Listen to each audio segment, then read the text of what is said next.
I got it in.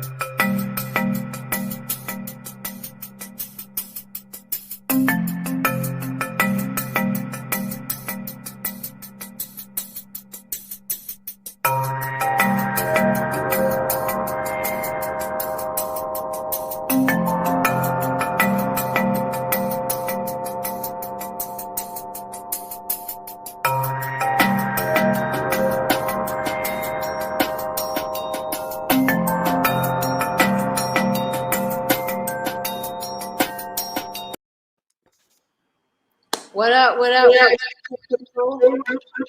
Good afternoon. Good afternoon. So we've got a full panel today. We've got myself, Nikki. We've got Elena, Kyle, and Les. So we hope that everybody is staying safe and staying warm and all that good stuff. So we're going to go ahead and jump right in. So what's going on, y'all? How y'all doing? Everything is everything. Maintaining. All right.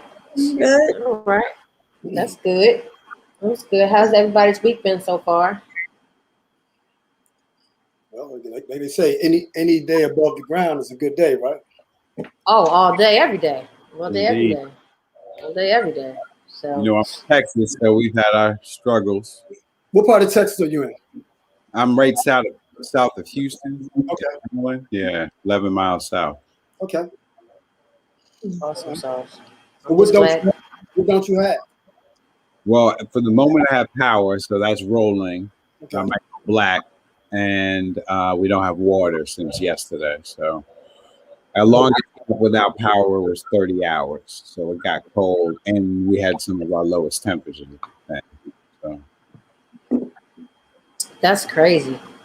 and that was wild Blame your governor. for the weather. For the fact that y'all ain't got power and y'all want your own grid. And I shouldn't say y'all, but Texas wants their own grid and everything like that. So it's crazy, crazy, crazy. Well, if you're watching, say hello. Let us know that you're out there. And we are going to hop into it. Our topics today are open season on blacks, B.O.B.S, which is black on black spasms, and then blacks versus blacks and vax. What did we say it was? Some about the legitimate reason why blacks don't want to be vaccinated, or something like that. Les was saying. Did I get it? I did. It's a lot going on today, man. You know, It's on top of it. Blacks and vax. Yes. Legitimate distrust blacks have with vaccinations. Yeah, that part. Yeah. If anyone has been to the Great Blacks and Wax Museum in Baltimore. Yes, one of my favorite places. I call it the ungreat blacks and wax. Oh, yeah. What's up, Jermaine? Hey, Jermaine. Glad you're with us today. Yo. No. That's the okay sign. That's no. No. I thought that was love. No, that's the okay sign. Okay, I just want to make sure it wasn't a nuke.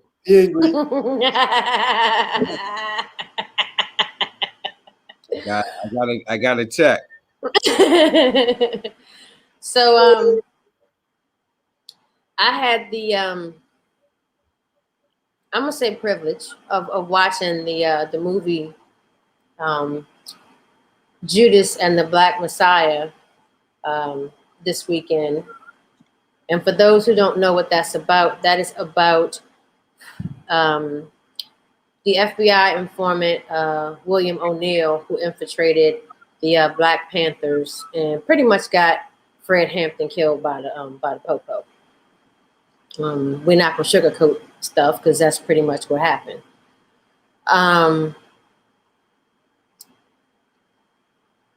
The movie was well done. I really liked the movie after I got over my anger. I liked it because it humanized everything. And I think a lot of times when we read about history, it feels like it's just that history. But this movie, it humanized Fred, it humanized William O'Neill, and it angered the hell out of me.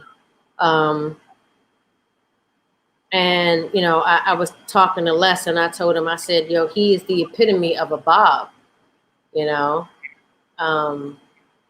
And so I was like, yo, let's go ahead and do the show about it. So he's says the movie about their hero. Jermaine had posted some things on his Facebook page earlier about the movie.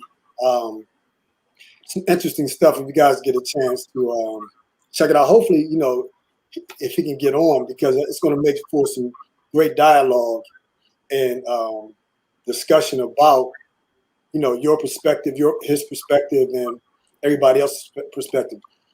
Not to get off topic, but I remember the movie. The Spike Lee movie that came out not too long ago, Skin. Oh, American Skin. American Skin, which a lot of people thought was garbage. You know what? Yeah. I mean, well, if you understand where a lot of people are coming from with that, certain movies that are now, it's like this. You got to know the backstory. Who is the one that is producing this, right? You know, I saw the last 20 minutes of the movie. American Skin? Yeah. Okay. And it was like for him to, has everyone seen it on the panel? Everyone has seen it?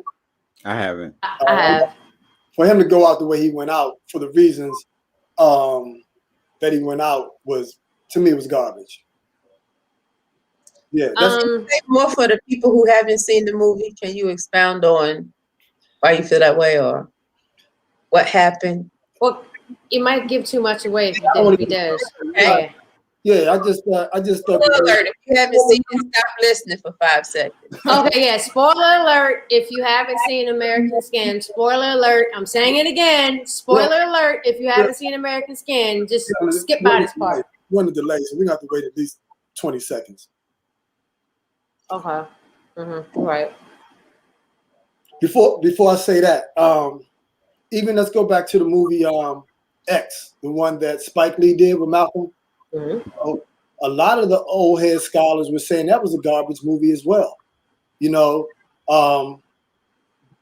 brothers and sisters who came from that era were not necessarily interested in the things that Malcolm allegedly did or didn't do, like the relationship with the white woman that he had. You know, with someone getting their toes sucked and things of that nature. A lot of people felt as though that was an insult. You know, the movie that came out, maybe 8 years ago, the Black Panther movie, we talked about it, Nikki. The Vanguard thing, the documentary. I forgot the name of it. You know, I felt as though that really did the Black Panther Party some justice. Oh yeah, definitely. I'll get the name of it in a second. Go ahead. And it's the same. I feel the same way about Black Panther. You know, at the end, the white guy's the hero. It's called the Black Panthers Vanguard of the Revolution. Yeah. Elena, you saw that? Kyle, did you see that? No, I haven't seen that yet. That was a great documentary. Any documentary, anytime you have Gil Scott-Heron in it, you got me. Well, I enjoyed it because it had actual Black Panthers who went through everything, you know, back in the 60s. So to hear the account from their mouths was it was bone chilling for me, you know, because some of them knew Huey, some of them knew Bobby Seale, and others knew, you know, Fred Hampton. So it was bone chilling to listen to. It really was. You really have to take the accounts of documentaries more so than anything that is produced by Hollywood because of suability. So if you're too accurate and you're telling someone's story, then you got to get them to release that to you. Hollywood's not paying for all that, so they want a good story. Then they create a story around it. Right. So you might have remnants of the truth, or you might have some similarities one person was shot and he was really stabbed. They'll change it just so it's not too accurate to dissolve themselves of any. Yeah, but the problem that I have with that is that if you know, say like you're the younger generation and you're watching that for the first time, then you have a distorted reality of what actually happened. The movie with that Eddie Murphy did portraying Rudy Ray Moore, Dolomite, I thought that was garbage. Well, I mean, but it's like Kyle said, movies are meant to entertain us. That's why we have documentaries. Documentaries tend to document the truth. So if you're a young person and you're getting your information or your history from a movie, you need to do some soul searching.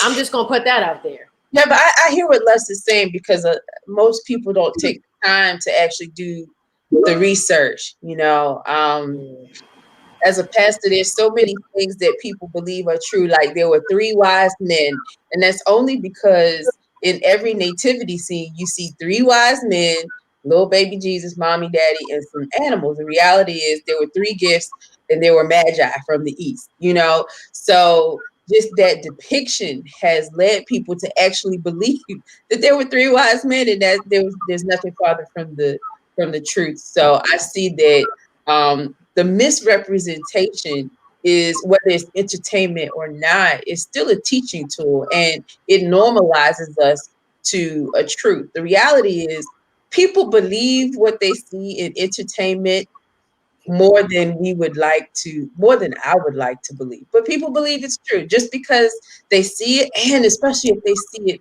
over and over and over again, it becomes their truth. Same thing with QAnon.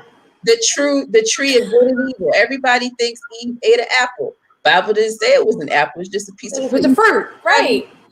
It's personified as an apple. You know, those images are important because they teach us something, whether we are trying to learn a lesson or not.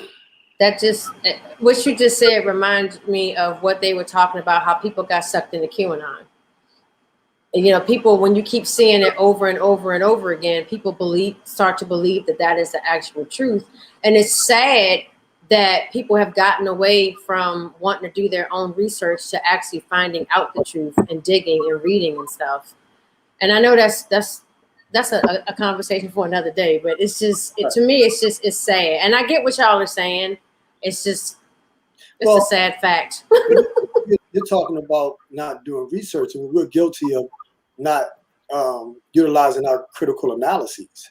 So it's, you know, we've truly moved into, you know, they said we were a microwave generation, you know, and that has gone across every domain possible, be it education, even religion nowadays. You know what I'm saying? You know, you can just pop on and do something real fast versus actually doing the research, you know, and people are not doing the research anymore. And people are getting to the point they don't know how to research anymore. You know, you're of a past generation where you had to physically go do research. And I guess that's why I can't relate, because, you know, we had to go to the actual library, you know, the Dewey Decimal System, and, you know, the card catalog and all that other kind of stuff. We had encyclopedias. That was our internet. Right. You had that little microfiche to look to find out what something actually is. You still got to go find it from there. Exactly. So I guess that's why it's hard for me to relate, because of, you know, how we came up. And even, you know, with my daughter, I taught her, she'd be like, Mommy, and she would ask me a question, and I would tell her what my dad told me. Look it up. My dad wouldn't tell us the answer. He made us actually look it up. He said, because you're going to retain it when you actually take the time to go look it up and figure out what the answer is. So that's just sad. I just had an idea. What's up? Can I share it? I love libraries, and growing up, one of the things I loved most was the library that my parents created in our home. But as a person who's done historical research, one of the things that I can definitely I've been a witness to is the fact that a lot of our truths aren't in common libraries. You know, I remember writing papers and quoting some of the books that were meaningful to me. You know, Ivan Van Sertima, They Came Before, and having my professors say that they were not credible resources. You know, I think it's not just knowing how to research, but I think we as a people, we need our own libraries. We need to curate our own biography, if you will, of books that we feel accurately represent our history. Because yeah, like people of an older generation may have a better sense of how to research, but the reality is you also need to know what to research, what books should you be reading. If you go to several libraries, books that really speak to the truth of our existence, they're not there. That's a great point. So who we gonna get to start up to build a library for us? Well, I want to give a shout out to Everyone's Place in Baltimore, the best bookstore next to the Pyramid Bookstore that was in DC, in San Diego,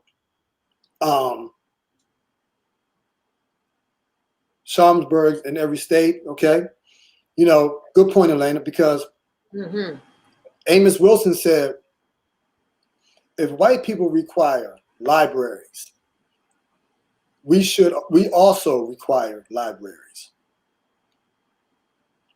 Because as much as I love Barnes and Noble, you ain't gonna get everything you want pertaining to black people from Barnes and Noble. You got to go to the grassroots. You know what I'm saying? And they had a bookstore. Was it in? I think it was in Landover Mall called Caribou Books. Yeah. And I loved Caribou Books. And it was all black authors. Black. Books about black folks and stuff. And they went out of business. There was one there. I think it was one not in Iverson Mall. It was another mall in the DMV. But yeah. In Pentagon City. I know the owners personally. I like what Jermaine just said. We need to. Can we hashtag that? Make research and locating the truth great again. Can we hashtag that, Jermaine? Can we have permission to steal that from you? Right, because I think Trump tie. Say it again. I said too much of a Trump tie. Everything Trump. Hey. But if we can get back to doing our actual research and vetting, what I'm saying? I think we'll be much better. My man, thank you. We'll be much better as a people. Makes sense. Okay, so who's who? Like who to listen to, who to believe, which sources are credible, because if we're gonna go to a Barnes and Noble, we're going to get, I guess, the top sellers they'll have offered to you. So then how do we know who is a credible author as opposed to not in any subject? Because we're so splintered as a society. We don't watch the 4, free channels of TV anymore. Everything is kind of Netflix, YouTube, and Facebook. Everybody has their own, was it Friends Only or something, channel where you could tune into and be your own broadcaster, as we can see here. So Melanie, hey Val, welcome back. Melanie says we had a black bookshop here in Vegas called Native Son. It was a great resource. And see, the sad part is they're gone. It's like, the ones that come out, they're out of business. So that's the sad part. Yeah, a lot of bookstores are going out of business. I'm surprised that Barnes and Noble hasn't plummeted yet. But I think if we're going to do that, we're going to have to go to black bookstores and have these dialogue. Because if you go to Everyone's Place, you can sit down and have great conversations with these folks. They're not just there selling books and bean pies and incense and shea butters. I mean, they're actually dropping that knowledge that you can get, especially up in New York. I mean, even in the streets of Harlem alone, just, walking, on those streets, you get CDs. Well, it used to be CDs, but I don't know if they are now, but you got folks that actually know about what it is they're talking about, because Barnes and Noble is not going to do it for us.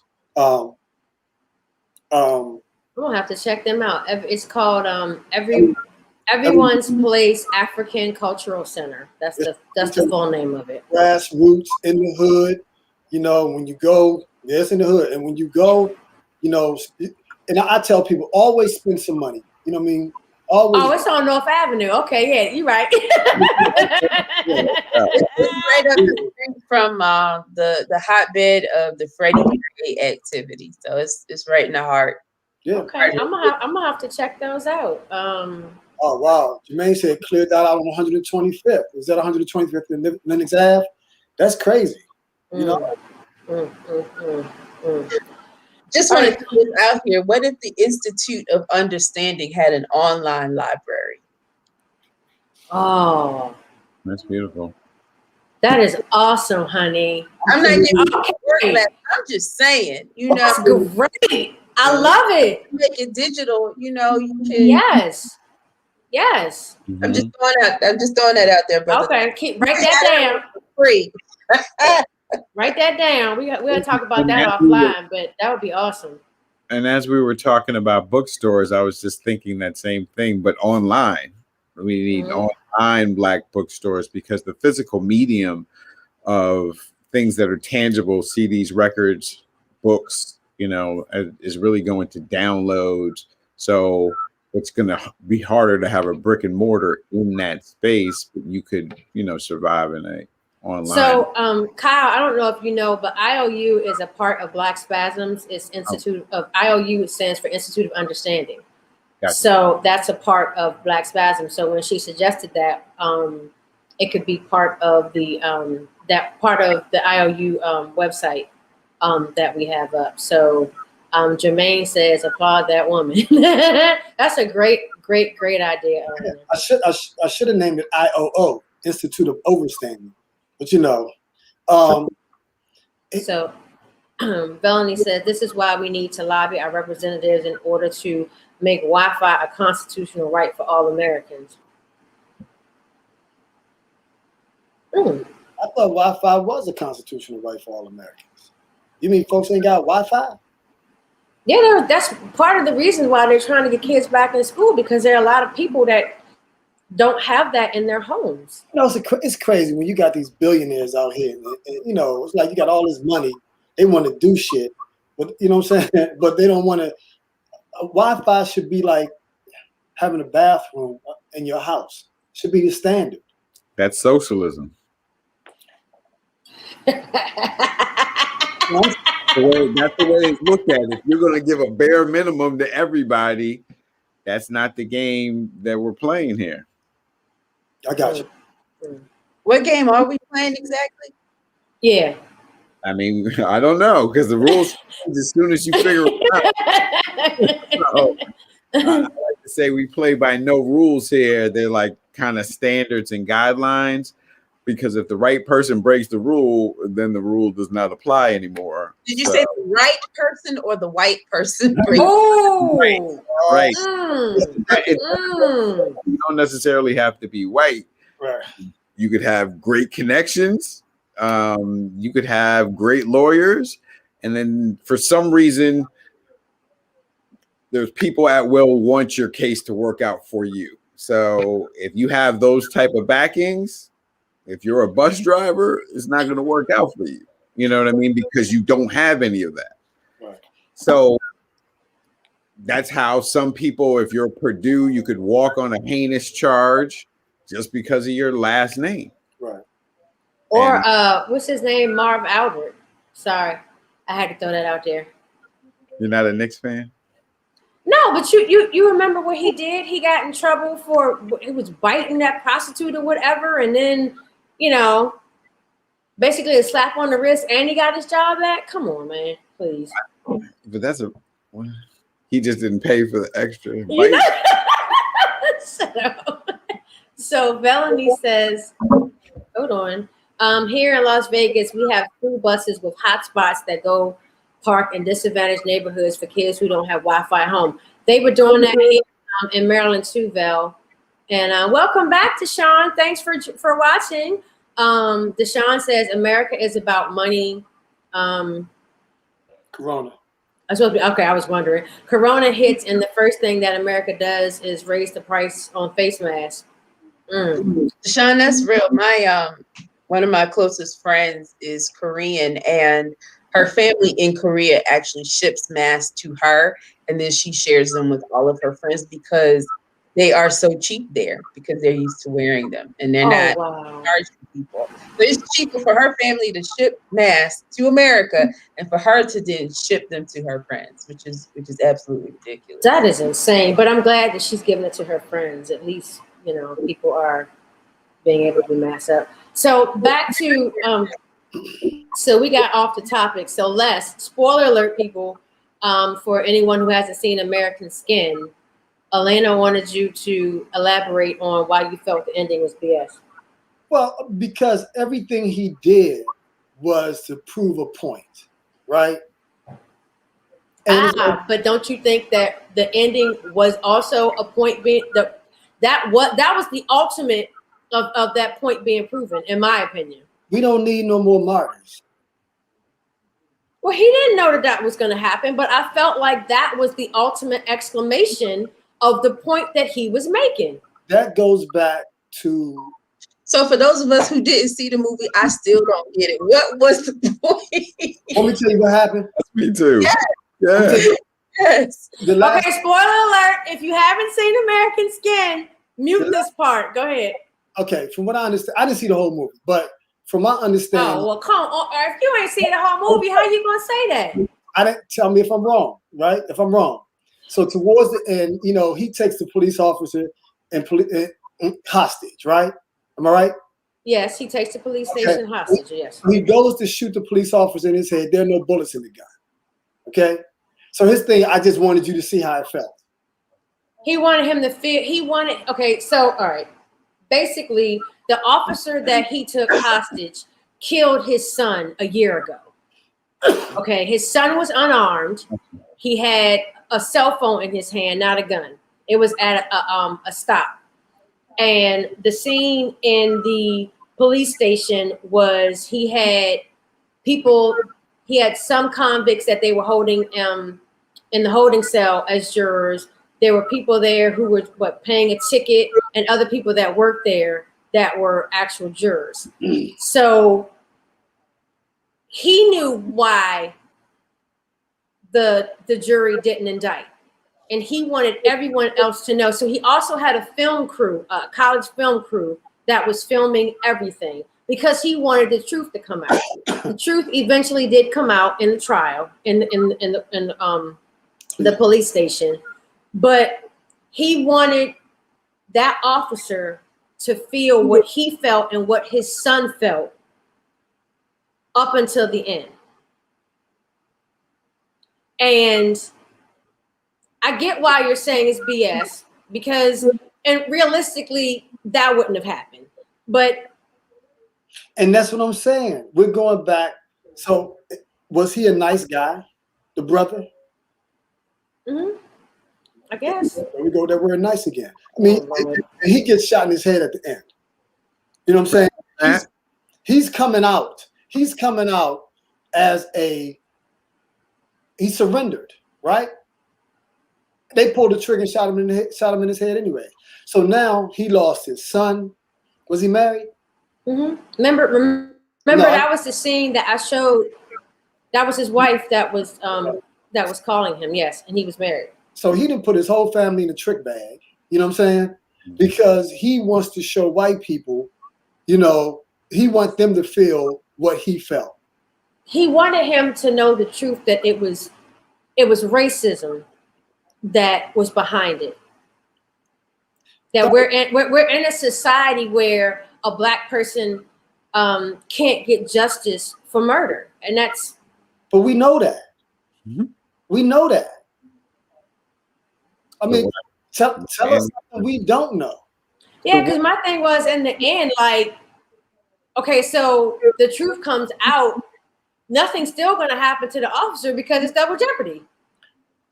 So you're saying he should have killed him? You're asking me? Yeah. No, I'm not saying he should have killed him. But my thing is, what do they say? If you pull a gun out on somebody, you should be prepared to use it, right? That's true. You know, I'm not advocating, but at the same time, you know, but he lost his life. And the police officer that killed him, nothing's going to happen to him either. Right. But he said he was prepared to die. He was prepared to die for what he believed in. but he didn't die for what he believed in. No, I know that. You know, I mean, he just perpetuated the BS. So he knew, Seth, if he knew by doing what he did, holding the cop hostage, was basically going to end his life, shouldn't he have taken the cop's life to make it all worth something? I'll go back to what I said earlier. From what I understand, is if you're not going to use the gun, don't pull the gun. You know, right. So I'm not saying he should, but I don't think he knew that he was going to get shot. I'm pretty sure he knew he was going to do some time. And at that time, I'm pretty sure he lost his son, so he's just a piece of a man. You know? I think he just felt like he had nothing else to live for. He might have felt like, you know, I think on some degree he knew that he wasn't going to make it out of there alive. I think on some degree he knew that he wasn't going to, and I think deep down he probably didn't want to live anymore. Yeah, well, I mean, he put himself in a suicidal situation. Pretty much. Yeah, but what I'm saying, we got to stop being martyrs. We got to stop that, because he's more of a benefit to his family being alive, you know, than anything else. And when you take into consideration, you know, now his wife has lost her son and her husband. Yeah. You know, all for what? And what I'm saying is, who's controlling this narrative? You know, who's controlling it? I mean, I want to know, you know, who produced this? I would like to add Spike. Who backed you on this? You know, because as Minister Farrakhan said, those who what's the word? What's the word? Who bankroll you? You know what I'm saying? Control you. Right. Yeah. So Jermaine says, propaganda has many purposes. One is to regurgitate what is already known, keeps us on a treadmill. We are Skinner's rats. We are that rat that's running around in that treadmill over and over and over and over again. We're the rat. And Amos Wilson said that when you start talking about Skinner's rat, we never realized we are the rats.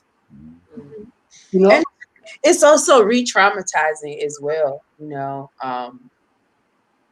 to constantly put our struggle and demise and throw that in our faces. It just continues and perpetuates the trauma also.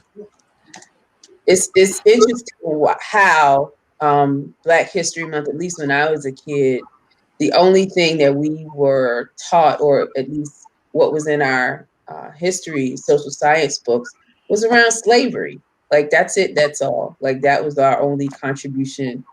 That's the only part that we played in history. Just like re-traumatization over and over. Well, I wanna play something for everybody. There was this is from Judas and the Black Messiah. This is the brother who actually played William O'Neill. Okay. And it's three parts to the where everybody going? It's three parts to the interview. And for those who don't know, William O'Neill was the FBI informant who was instrumental in the death of the chairman of the Illinois chapter of the Black Panther Party, Fred Hampton. So here we go. Emmanuel or Eman from Eman's movie reviews out here in Chicago. I just kind of wanted to piggyback off of that because I understand that, you know, actors like yourself and Daniel, you guys really dive deep into your process, especially getting into character and all. And I'm just kind of wondering, like, how's your process after all of this, and what are you doing to take care of yourself? Thanks for asking that. Okay, was it an echo? It's echo. Okay, I don't know why it's echoing. That's the YouTube that you can go and actually see the whole interview.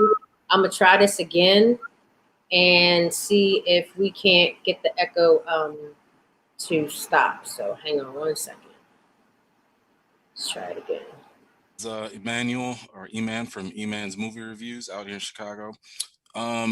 I just kind of wanted to piggyback off of that because I understand that, actors like yourself and Daniel, you guys really dive deep into your process, especially getting into character and all.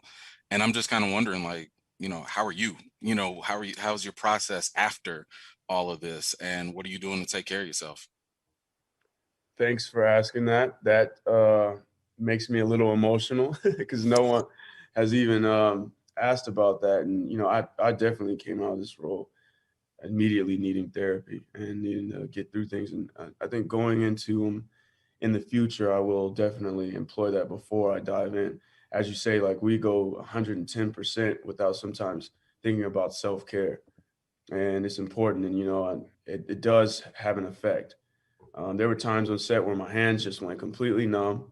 There were times where I had existential crises and panic attacks and had to run out of the trailer, and just not knowing if I was doing the right thing, even by playing this character.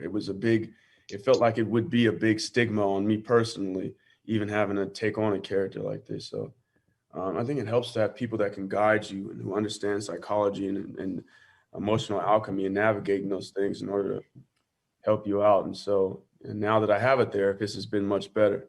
But yeah, thanks for asking that, man. I'm doing much better. But yeah, it was hard. I had alopecia that was in remission that came back as a result of the stress associated with it. So, you gotta sometimes be careful and manage yourself a bit. So I appreciate that. Thanks. Thank you.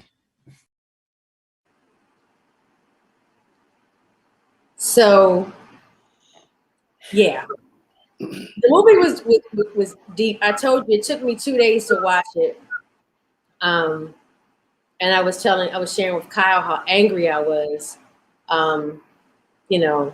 after seeing it. And I watched maybe 30 minutes of it, and I had to cut it off, walk around the house talking to myself, fussing and cussing. And then I finished it up on Sunday, and Kyle hit me up, and he was like, I can see why it bothered you, because it was something else. But there's 2 more parts to this interview that I want to play. So here we go. I wanted to know, like, what was like the most surprising aspect of your characters that you discovered in your research? And also for the chairman, was there anything about their portrayals that stood out to you the most? Yeah, for me with O'Neill, it was surprising to learn once I had all the literature that Shaka had provided and had all the transcripts from his court cases after having had an incident with Fred Hampton, just how closely and for how long and to what extent he continued to work with Agent Mitchell and the FBI and bringing down a bunch of people, getting innocent people killed, hurt, locked up. There was just one story about him after having an incident with Fred Hampton, being involved in a drive-by, being a trigger man in the drive-by, just to get some other people implicated and set up. And he would just always just be, able to be exonerated by his proximity to the power. And it was just insane to me. Like, by the time Eyes on the Prize had come out, he had done so much stuff that it must have been difficult to get through all those demons. Like, how do you sleep at night? Which is why I like the dream sequence that we put into the movie, because it really seemed to mirror what I read about. I just don't imagine how some of those things you could be able to lay down comfortably. And clearly, based on how he went out, as far as we know, that was something that he struggled with. So that was interesting to dive into. And then this is the last part of the interview. Yeah, and I just want to also touch on, like, doing research for the FBI and what they were doing with just the extent that they went to infiltrate and attack and stomp out a lot of these constituencies and groups and individuals was insane. If you know some of the stuff they was on. I mean, they had technology way before you would think they had that technology that they were using. I remember hearing about this one like super crazy microphone that you could just like point at a building from like hundreds and hundreds of feet away and hear everything that's going on inside that building from a whole separate building. It was just like crazy things that they would be doing, and scare tactics, calling phones, threatening people, misinformation, as is indicated by the letter that's written in the movie, all kinds of things that they was on just to try and bring down these groups that were really influential. It just gives you a sense of just how strong and powerful it means to be mobilized in the way that a lot of these groups were mobilized, you know. And it was just a trip to me that they expended so many resources on that. And it's like, damn, if we take all that, all the resources they used on trying to stamp it out and put that into building an infrastructure of these groups, no telling where we'd be in terms of progress. So yeah. Thank you. Each and every one of you. That was all. So I thought that was a very, very powerful interview. And if you want to see the whole thing and Fred Hampton's son respond, because it was a long interview, so I had to cut it up. You can go to YouTube and just type in E-Man's movie reviews, and you can watch, you know, the entire interview. And this is this is the actual link to the video. I'm not taking credit for it. It's totally E-Man's. I just wanted to show, you know, those parts of it. I mean, for this man to say that he needed therapy after playing the role, and that the stress of playing the role, his alopecia came back. Listen, it just honestly, I don't know how William O'Neill stayed alive as long as he did. Just when I say that it humanized Fred, for me, that's why I got angry.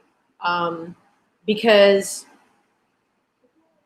him and, you know, his fiance at the time, you know, Beverly Johnson, her being, she gave birth to their son 25 days after Fred was murdered. So, I mean, I shed some tears this weekend. I'm not gonna lie. It just, the movie to me just humanized both of them, and the struggle that they went through, and it just made me angry with the whole COINTELPRO, Hoover, and everything that the government did to, everything was a threat. And it wasn't just, you know, the Black Panther Party. It was Native Americans. It was, you know, Hispanics. It was the Mexicans. It was anybody who spoke out about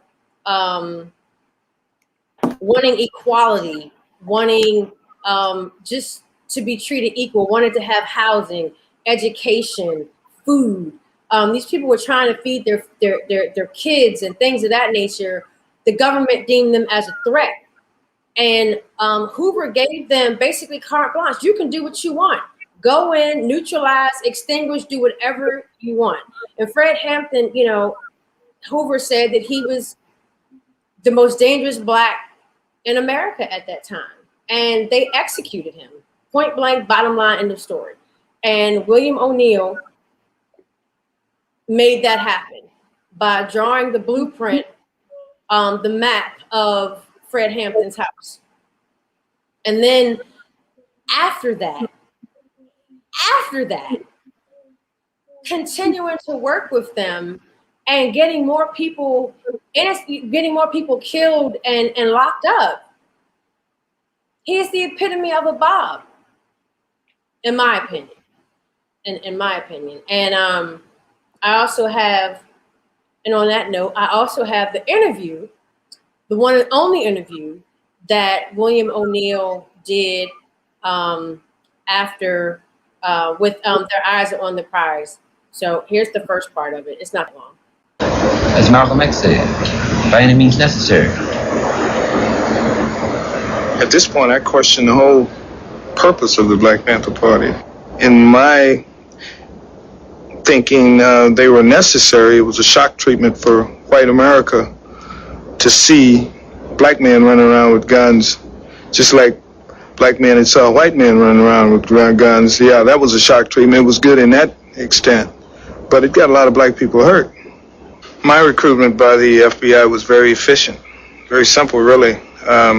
I'd stolen a car and went joyriding over the state limit, and they had a potential case against me, and I was looking for an opportunity to work it off. And a couple of months later, that opportunity came when FBI agent Roy Mitchell asked me to go down to the local office of the Black Panther Party and try to gain membership. We tried to develop negative information to discredit him, just like we did everybody else. We, meaning the FBI, I tried to come up with signs of him doing drugs or something, and never could. He was clean. He was dedicated. I've had private conversations with him. We got along pretty well. Opportunist. Notice he used the word "we" and potential case. No, fool, they had a case against you. The thing that I didn't realize is how young Fred Hampton was. He was only 21 when he was murdered. And when they recruited William O'Neill, he was 19 at the time. And this is the second part to the interview.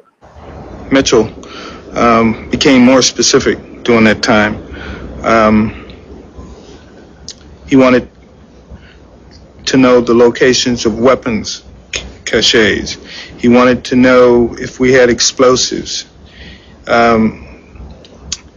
He needed to know who was staying at what locations, who spent the night where. His information didn't change so much as he requested more detail, and I knew why. The shootout on the South Side had pretty much laid the foundation. Within the party, within the Black Panthers, we knew that the police would react some type of way. Expecting police action, the Black Panthers had fortified their office. FBI informant O'Neill was now head of Panther security in Chicago.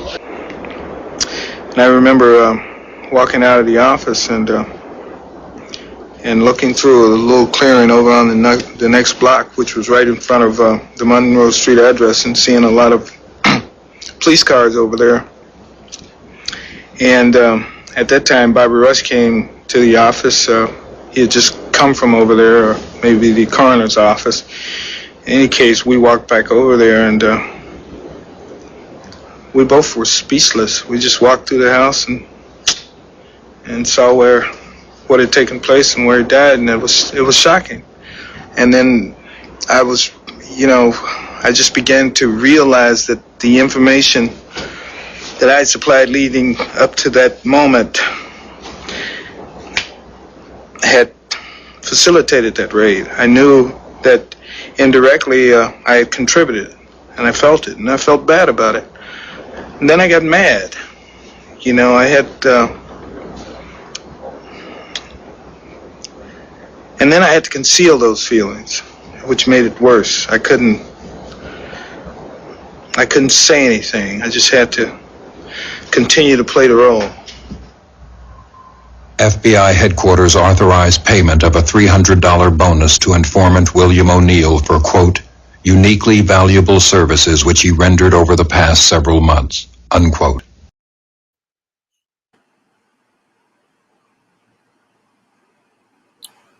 Yeah, y'all speechless too, huh? It's a couple of things. I'm researching him. I'm looking at him now. He died of suicide. Killed himself. Yeah. He used the keyword recruitment, not made me or leverage me. He killed himself the day that aired, which was on Dr. King Day. Was it what year was it? Was it 1990? Dr. King Day? Yes, that was the day that episode aired, and on that day he killed himself. Okay. Yeah. He was 19. I think, and I'm not making any excuses for his behavior. He was probably young, scared, didn't know everything that was going to jump off the way it did. I saw some remorsefulness with him, but it goes back to, is that a B.O.B situation? Black on black? Yeah, that's a B.O.B situation. But he was 19, Nikki. Hold up. He had so much remorse that he continued to help the FBI. He continued to, you heard what Lakeith said. After that, he participated in a drive-by, got somebody else killed, and other people locked up. You were so remorseful that you continued to help the FBI. But he did. I mean, if you look at what he got the $300 for, why would they let him go? If they have him over a barrel, they have him over a barrel indefinitely. Or because they wanted Hampton, so they got him. After that, the Black Panther Party was pretty much done for because they had already. Huey was out; he wasn't active like that anymore, and after that, they just kind of was dismantled. But he said that there was other things that led to other deaths after Hampton. So he was still a part of the further the deterioration. And with someone like him, it made it easier from the inside out.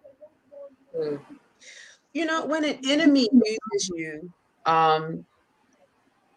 you may have or receive temporary gains, but if you know it's an enemy, ultimately your destruction is going to come about as well. I think the man committed suicide because he knew there was no way out. Yeah, I think his demons just stopped. He was stuck, and I think if he did not continue, they probably would have killed him too. So that's Fred Hampton after they raided. That's the mattress that he was murdered on, and this is another photo from the crime scene. It just, I don't know. The whole thing, it makes me sad. It makes me angry. And the other part I didn't get was the interviewer asked him, so what do you tell your son? Because he had a child. What do you tell your son about what you did? It was very hard for him to answer that question. And I think that I think that he couldn't live with what the backlash was going to be once the truth actually came out. After that episode aired. But I also read an article. He was very close to his uncle, and he had tried to kill himself before. There was an expressway across the median from where his uncle lived, and he had run out into that expressway before and got hit by a car, but he was injured. That night, he tried to jump out of his uncle's window, and his uncle grabbed him by his feet and pulled him back in. His uncle says he wrestled him to the ground, and he was able to get free, and he ran out the house into that expressway and ultimately died. So Jermaine says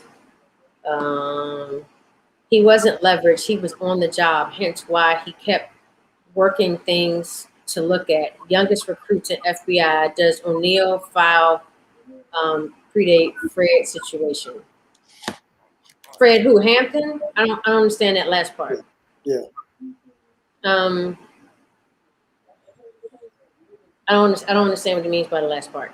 Do y'all understand what he means when he says predate? He was instrumental in the Fred Hampton situation, Jermaine. Was O'Neill in the FBI before? No, he wasn't. No, he wasn't. Fred Hampton was already out there, and that's why I was saying Hoover was saying that he was the most dangerous man in America. So when O'Neill got pinched, the FBI agent looked at that as a way to use him as a way to infiltrate the Black Panthers. It actually, Jermaine, if you go to FBI.gov, and I think that's what it is. Hold on, because I have it up here. If you go to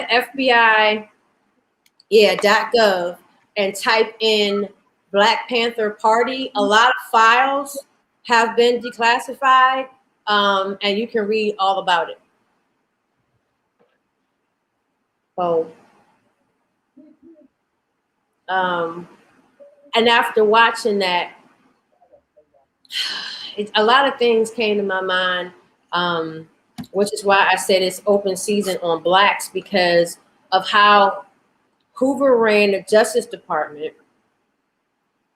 I know that everybody likes to compare Trump to Nixon, but Trump was more in line, in my opinion, with Hoover. And I think that's why he kept saying it was, you know, my FBI, my this, my that. And I think that's why sometimes he clashed with Barr, because I feel like Trump wanted to run the FBI the way Hoover ran the FBI. And it was just, I mean, if you really do your research on Hoover, he was a son of a bitch. There is no other way to put it. He was racist, and every nationality besides white, he went after. If you were not white, you were in his crosshairs. And it was just, to me, it's just a lot of similarities then versus now. It's just dressed in a different outfit, as far as I'm concerned. My mother was like, it's history repeating itself. And I was like, Mommy, it never ended with us. I don't feel like it's history repeating itself. I just feel like it's under a different guise right now. Mm-hmm. I don't know if you all agree, but I agree. The more things change, the more they remain the same. Nothing's changed. Yeah. But keep in mind, the scholars have been screaming out for the longest time. These things are going to happen. I don't think we paid attention to it, or we could even imagine that it would happen the way that it did. For me, to be honest with you, I began to see more racism demonstrated openly and blatantly when Barack Obama became president of the United States. Mm-hmm. You know? Mm-hmm. I mean, I'm talking about right in your face. Mm-hmm. Mm-hmm. So nothing has changed. You know, it's just disguised differently. You know, or dressed differently. Mm-hmm. Mm-hmm. I want to go back to something that Jermaine said at 431 in terms of propaganda. Propaganda has many purposes. One is to regurgitate what is already known, keeps us on the treadmill. And correct me if I'm wrong, but I can't recall, other than Schindler's List, a movie coming out about the Holocaust with Jews. Say that last part again. Coming out with what? About Jews. Oh, okay. You know? Yeah, and that was with Steven Spielberg, right? He did that one.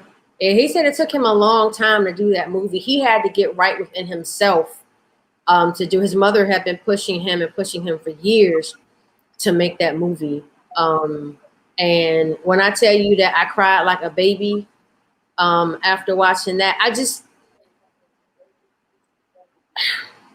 Or Schindler's List? Yeah. Yeah, it's just, I mean, my thing is, any group of people who have been massively murdered or mistreated, it's not right. But it's funny how they gave a lot of seriousness to Schindler's List, but they turned Roots into a miniseries. You know, Mm-hmm. Chicken George, Kunta Kinte, Mm-hmm. You know, and how when you left watching Schindler's List, it pulled at your heartstring, it tugged at your heartstring. But we came out of Alex Haley Roots, like, you know, we couldn't wait to see what was going on the next week. You know, I think if anything, we should have been throwing up and screaming and yelling, you know, the same way that not everybody, a lot of people did in watching Schindler's List, you know, because we saw them going to the ovens, and that's deep. That's deep. But we're still going through our personal Holocaust. And as the sister said on Donahue, yes, the greatest Holocaust ever was the one that was documented. And that was the Jewish Holocaust. Ours never went documented. Right. And I think a lot of people don't realize too that during slavery, they did medical experiments on blacks too. I don't think people really understand everything that blacks went through in slavery. And I think, Les, you and I had talked about, I don't know if America is ready for a movie that truly documents slavery. I mean, if they did a movie on slavery like they did with Schindler's List, and that's why Steven Spielberg filmed it in black and white, because he said it would have been too much in color. So that's my question. Do you think that if there is a producer or a writer out there that would truly depict what happened in slavery, do you think that America is ready for it? Or number one, would it even be released? When that, what, Elaine? I would actually rather see a movie that speaks to today's realities, because I think that it's easy to say that the plight of the black man is in the past, but it is so very present and prevalent in ways that we do not see. Some things we're well acquainted with. We're well acquainted with, the justice system, but there are other things that work against us that we're not seeing, that we're almost oblivious to. That's what I want to see, because what happened in the Holocaust, that was 14 years. Les just said it, we are still in the middle of our own Holocaust in so many ways. So I think just talking about slavery makes it seem like this struggle is over, and it is not by far. Like, I still feel like there is a degree of slavery that we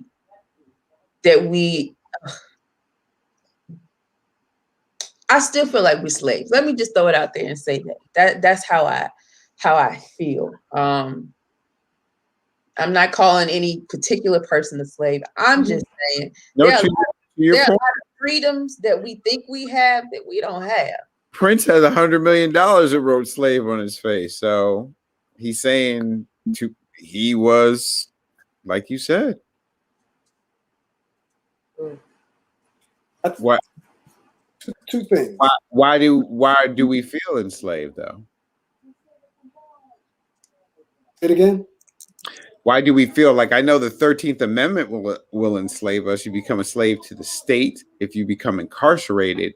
But why do we feel enslaved? Why do we tend to live this rat race that enslaves us to making a certain amount of money, or what, to Alana's point, the slavery that she says that we're in now, we're in willingly, right? I don't know that we're in it willingly. I don't know that we have a choice. I don't think that we're willing slaves. I think we're ignorant slaves. I think we're ignorant to the conditions that surround us and the powers that control us. That's different. I wouldn't say that we're willing. I think we're just ignorant to some of the chains. Two things, if I may. Passion of the Christ was done in color, right? Yes. Mel Brooks. They showed that, right? Mel Gibson. I'm sorry, I said Mel Brooks. Yeah, he showed that, right? Okay, one. So the whole not being able to show it in black and show it in color, to me, that's BS. Number two, there's a difference in the word harassment and the word harassment. Because remember, they started using the word harassment, which actually took away from harassment, right? Elena, you said slavery, right? So when you say slavery, it takes you back, in my opinion, to a past.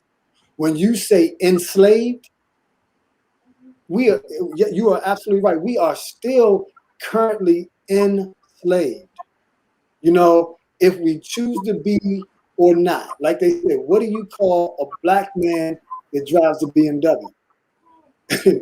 Not a black man that drives a BMW. You know what I'm saying? What do you call the black man that's the president of the United States? Not a president. That the black man is the president of the United States. So I don't think we can get around being enslaved. You know, like you said, Prince wrote slave on his face because to them it ain't about the money.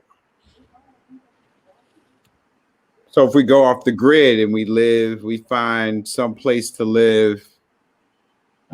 No, still. I mean, listen. I used to go to church, and they would say, "Stop cussing in church." Right? I'm like, me? Why should I have to stop cussing in church? Well, this is the Lord's house, right? So me with my smart ass, I was like, for it says, for the earth is the Lord's and the fullness thereof, and all that dwell in it, right? So it don't matter if you're in church, outside the church, in the bathroom, under a rock. You know what I'm saying? That's how it is with slavery. No matter where you are, it's where you are. And you know, had there not been any entanglements, you know what I'm saying, with us, we wouldn't be having these conversations right about now. Hell, we wouldn't even be speaking this language right about now. Our communication will be different. And guess what? If it's good, bad, and different, guess what? It would have been ours. You know, so when Richard Pryor was talking about Leon Spinks, and it's like, yeah, but he doesn't know the language. Richard Pryor said, well, hell, it ain't his to know. Right. We are the United Snakes of America. I mean, it's what it is. I don't care how much money you have. You know, I mean, so when people talk about Oprah Winfrey got her own money and Tyler Perry got his own studio, no, they don't. Because as they say, and I'm finished, and I always say that, but I'm not. As they say, service is the rent that you pay for your space on earth. Mm-hmm. We can't get from underneath this capitalistic society. And it's getting to the point, it's not that black people are enslaved. Hell, white people are enslaved too. I mean, shit, they catching it too. They just don't fall underneath that category. So now it's going to be, how they have it? Are you black, African, Hispanic? They're going to say, you know, white enslaved, white not slave. You know, it's coming. It's coming. So, yeah, good point, man. Good point. But this whole regurgitation, you know, will a dog return to his vomit? We keep going back to our vomit. And it's like people are putting that vomit in front of us for us to suck that shit back up. And we sucking that shit back up. You know, we shouldn't be allowed to have movies like this. If it's not talking about the advancement of black people, you know what I'm saying? You know, I even looked to saw what they did with what was that movie with Samuel Jackson and Kerry Washington and Jamie Foxx. Django, right? Oh, Django, okay. Was that a comedy? Was it a mystery? I mean, they made that shit so funny, you came out cracking up laughing. You, in essence, made that movie white friendly until the very end. And then that last scene did it justify everything that had gone on? Because he say goodbye to Miss Laura. Goodbye, Miss Laura. You know what I'm saying? You know. And then what he did to Samuel Jackson, did that justify everything that we've gone through? To me, I mean, it's comedy. That's the Quentin Tarantino mind. And you asked about movies about Jews and the Holocaust. And the other one that came to mind was another Quentin Tarantino film that's similar, and that's Inglourious Bastards. Oh yeah, with what's the name? Where I didn't see that. Killed the Nazis, and it's you know, it's kind of like fantasized, if you will, fantasy. I didn't see that one. What was his name? Not Tom Cruise. What's that other dude's name? Brad Pitt. Was it Brad Pitt? Yeah, him. Mm-hmm. Yeah, Brad Pitt. Yeah. Yeah, man. It's I don't know. It's heavy out here. It's dark. It's dark. It's dark and heavy. You know what I'm saying? You know, we got to get back to stop. We got to stop revisiting all of this. Yo, what's up? Hey, what's going on, y'all? What's up, Jermaine? Can you hear me? What's happening, everybody? Hi, how you doing? In there. I'm fantastic. And yourselves? Awesome. Awesome. Great talk as always. Great Thank talk. you. Great talk. Always. Thanks. Listen, Nikki, I was trying to get my cigar ready to come on with you with the cigar, man. See, I gotta listen. Next time I'm gonna be prepared. I'm gonna be prepared next time, man. Okay, all right. Yeah, man. So what's going on? Where we at? You know, y'all talked about a lot of stuff. I was on a phone call while I was listening to y'all, so I was kind of going back and forth. Trust, I wanted to be on from the beginning. No worries. You're here now. That covered a lot of stuff. Where we at right now with it? Let's revisit the movie, because I've seen your Facebook, and for those who don't follow Jermaine, if he'd accept you if his page isn't open. What's up, Ken? Ken says just popping to say, hey, crazy work day and now dealing with a flat tire. Oh, dang. Be safe, man. Be safe out there. For those who follow Jermaine's post, you'll have some insight into some of the things that he talks about. Now, I'll be honest with you, it's not for everybody. You know what I'm saying? Definitely not. It's not for everybody. And because he does his research, did we lose somebody? Kyle. The power might have acted up. Because he does his research, you can't, if you're going to, he's just not talking out his butt. You understand what I'm saying? Mm-hmm. And even if you don't believe what he's saying, it's one of those things that it calls you to respect it, to look at it from a different perspective, or look at it again. So I've seen a couple of things. Mm-hmm. I've seen a couple of things. I haven't, penetrated it, allowed it to penetrate me. You know what I'm saying? But let's go back to what your take was on, if we can, 3 movies. Yeah. The Spike Lee movie, American Skin. Wow. The other movie with Queen Latifah. If you saw Which one was it? Who was it? The Equalizer? Yeah. Oh, that's a TV show. Okay, I haven't seen that. Yeah. And the last one just came. Judas and the Black Messiah. Yeah. Oh yeah. So where we start? You want to start with American Skin? That's not the most interesting one, but I mean we can start from there. Start with the most interesting one. Okay. The hero movie. Judas and the Black Messiah. Mm-hmm. The hero movie. I'll tell you why. And I'll go backwards, starting from what I had just posted, what I had just wrote in the comments and stuff like that. Starting with the propaganda, right? Nikki, I guess you had told me about going to the FBI site and stuff like that and checking everything out, right? Yep. Yeah, I do that all the time. And I go look at files and stuff like that. And then I know there's declassifying, and then I know there's declassifying. So I'll give you an example. If you went back and have taken a look at, Fred's file, you understand the situation with Fred and all this now. Mm-hmm. And what they spoke and they talk about, forget about the movie, just what they spoke and they talk about. What was a very rampant thing, just period from way back when, the murder game, when we go into the hospitals.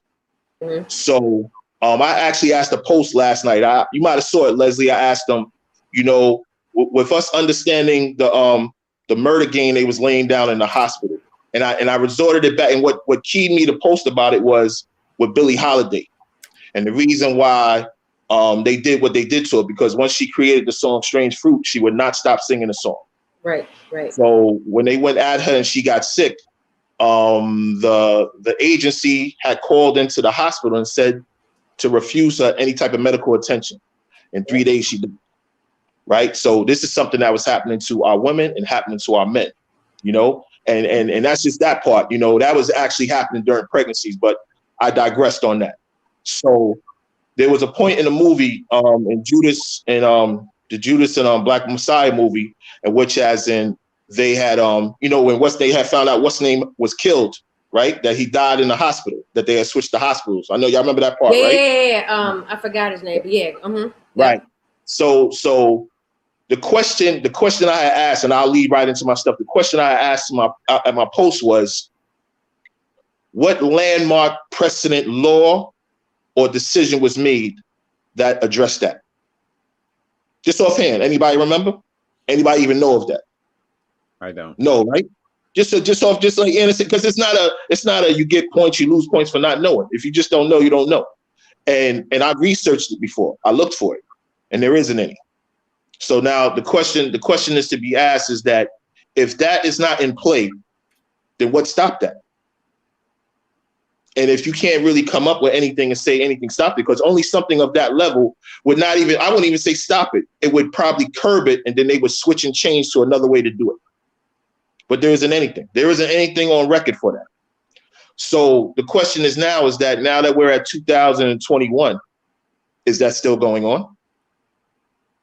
You understand? Like, is that still going on? So that's one part. You understand? I can use women on that because I know for a fact that's still going on. But now with that, when you look into the files, I use that as a reference, right? That's my reference point. I take that and I go back to what they call the declassification, right? The declassification of his files. Can I ask a question? Because you lost me somewhere, and I don't want to miss it. No, go ahead. What exactly are you saying happened? Because I didn't see the movie as it relates to what happened in the hospital. You haven't seen the movie? I haven't seen the movie, right? So basically what I'm saying, the murder game is that when we went into the hospitals, we didn't receive the care we were supposed to receive. Gotcha. And they would let us die. And in some cases, they pushed that. Like they made sure we wouldn't leave, right? Right. So now that we have that piece of information, because that information actually went on. You go to the file and you look through the file, and I comb through the file to look for things of that nature. Nowhere through the file is that mentioned. Wow. So then what is it to assume? It's assumed that we're not getting everything we're supposed to find out, which goes back to the original conversation in which y'all had started and spoke about why we have to have our own libraries and our own things, because our people are going to go into and they're going to dig into it because they're looking for the truth. They're not looking for a semblance. They're not looking for something that looks like the truth. We're looking for the actual truth. We're looking for facts. So now when you have that barometer, you say, how much other stuff did they not tell us? But this is the history of them. This is the history of the enemy. This is what they do. Now I'm going to bring it back to the movie. Hollywood, this is something that goes on now. It's a perspective. You understand? But there's some facts that support it. Hollywood was created by the FBI and funded by the FBI to present and produce propaganda, because they knew that the visual side of things permeates and connects with us better than anything else. Just people alone. You understand? And that's just from the Tavistock Institute, social engineering, the whole kit and caboodle. So now that we have that, right, we have this movie that starts off and says Judas, right? Judas, because we relate to Judas, right? The Christianity and stuff like that, and the Black Messiah. So if you're looking at it from a skewed standpoint, you're understanding that this movie is about O'Neal. It's not about Fred. Right. Exactly. And then if you go through, like I watched it for the second time last night. I'm going to watch it for the third time tonight. I'm probably going to watch the thing probably 5, 6, 7 times, because I'm going to go through the whole thing, because before everything else, I wanted to go into film. And one of the reasons I wanted to go into a film for the simple reason of what I told you, because of the creation of propaganda. So you take their tools and you use it to our advantage. You understand? It's the spook that sat by the door, then you teach others, right? So now that we have this, now you have a movie that's basically about O'Neal. And what was used to sell this movie was the legacy of Fred, which is no way possible you can catch his legacy in 2.5 hours.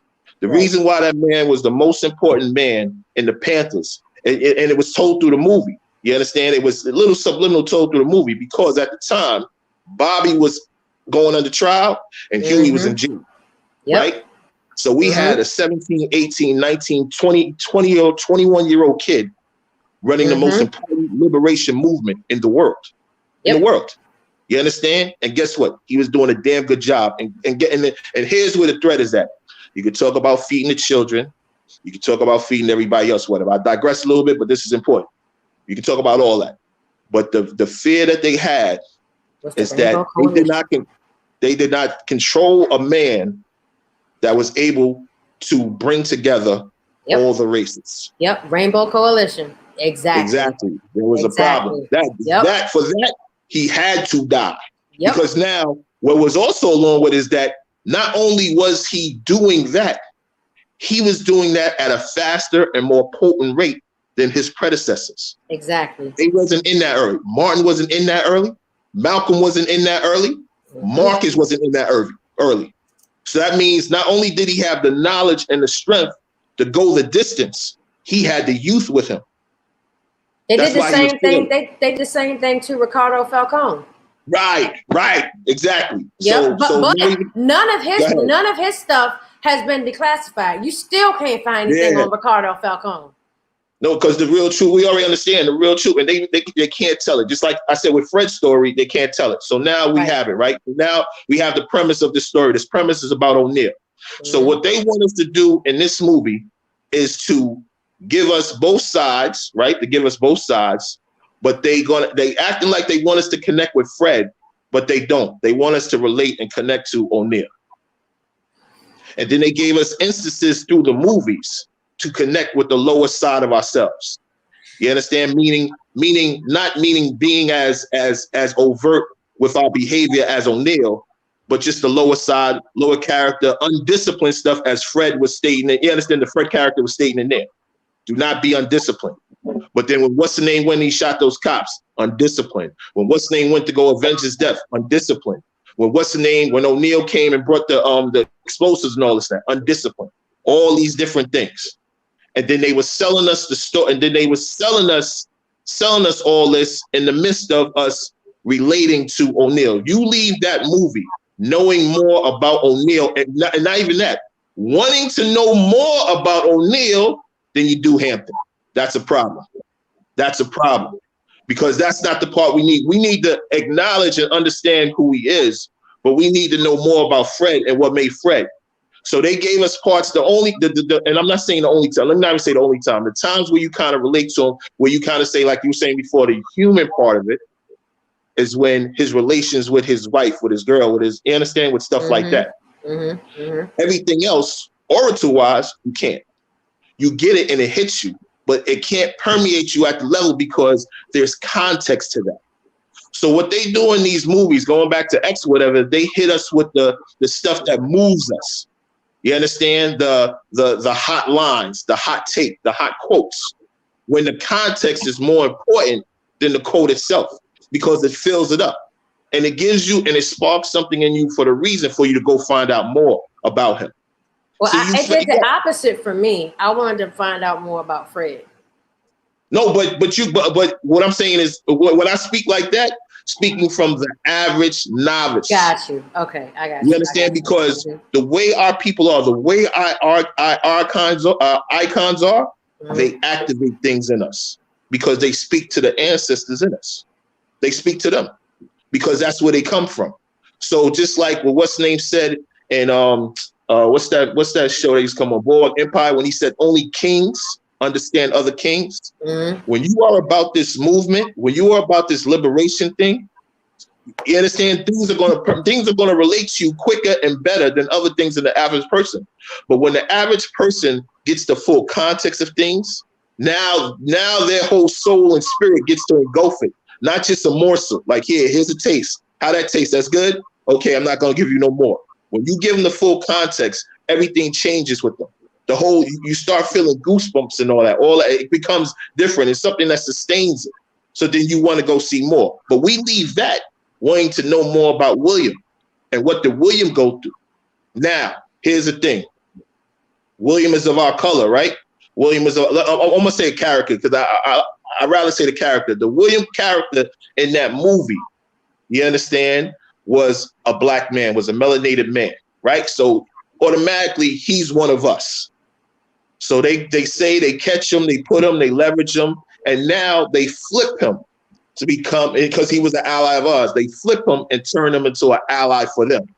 Because remember, we're at war, right? We're at war. So he becomes an ally for them, a spy. And they send a spy into a war zone with the enemy to infiltrate the enemy and find out information, correct? Stop me when I'm wrong. You understand? Because we can expound on it. They send him in there to get information and to keep an eye on him. It gets to a point where they need more done with him. So he starts to do more stuff, get more things. He starts to accept where he's at. The conflict going on in the movie, stands all that. He's finding out information. And he gets to a point where he says, I'm going to give them the ultimate information, which is where he lays his head at. Who is going to be present? How they're set up in the house. They but come you in notice, there. You notice that, just to kind of piggyback off of some of what you said. Go ahead. When he did infiltrate, he wasn't giving them what they needed. So what did the FBI do? They arrested Fred on some BS stuff, which allowed William to climb the ranks because they needed more information from William.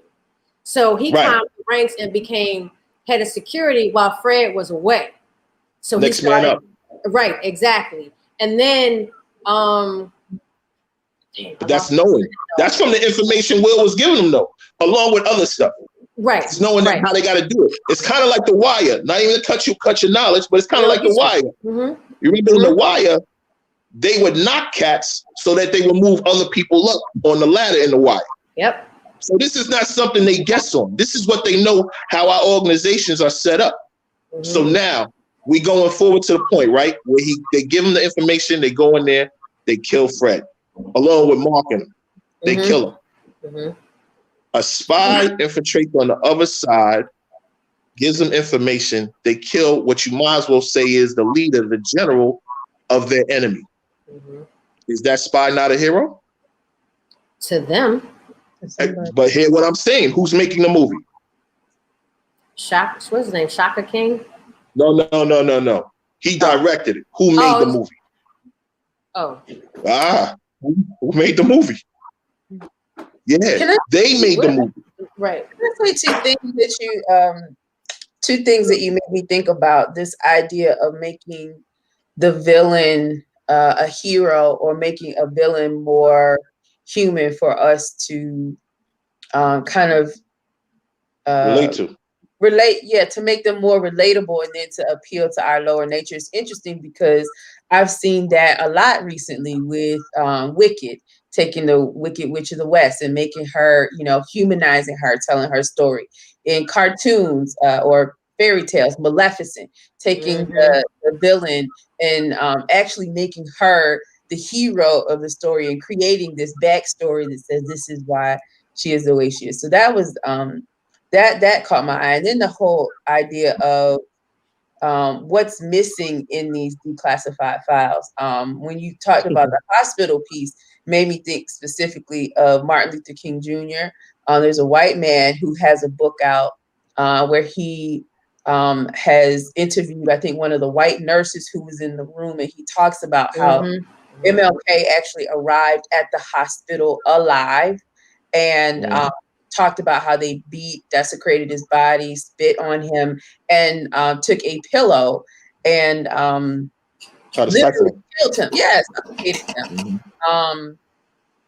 It's interesting. On a personal note, I feel that my own dad died in a hospital, and we still don't know the cause of his death. It was actually scratched out on his death certificate. You see, that's a string. That's a hanging string that they when they did it, you got to do it and then pull it back, because that string we pull that string. You start to unravel stuff. They did it to Fannie Lou Hamer too. You know, when she went into the hospital for simple surgery, and then they gave her a hysterectomy.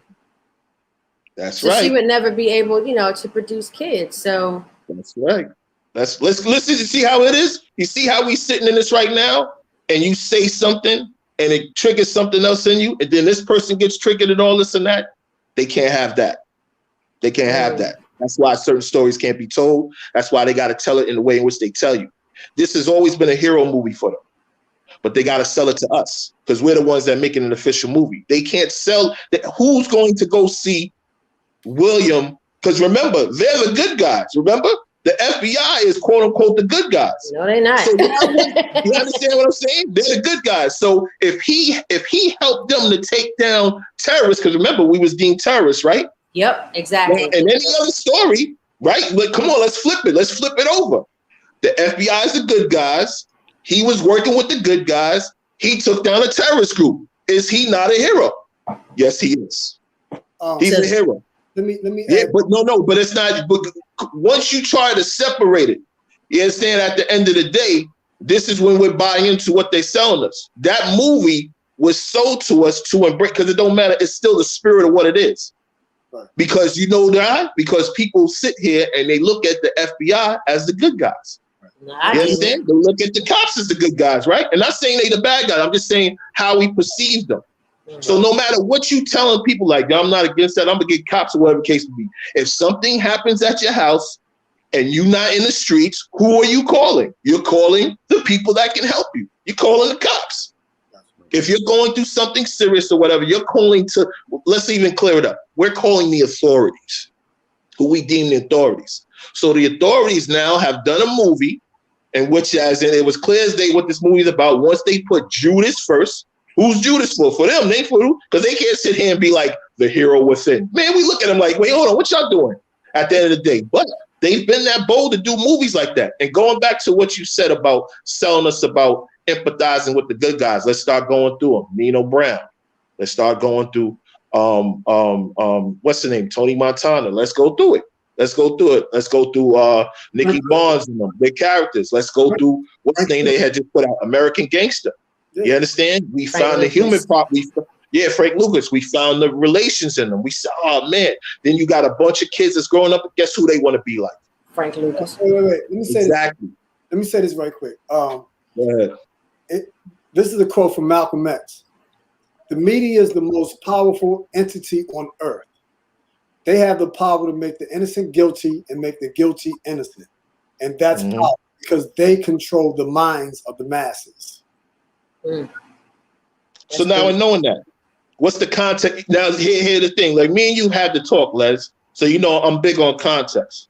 I'm big on, like I said, I told him my background on how I started understanding how powerful context is to something is that the movie Superman 2, if y'all remember the old Superman 2, when they came into the White House and stuff like that, when Donald came into the White House and basically approached them and told the president step up. And it was another man that stepped up. And he told him to kneel before Zod. Before he went to the floor, he said, "You're not the president." And he said, "How do you know this?"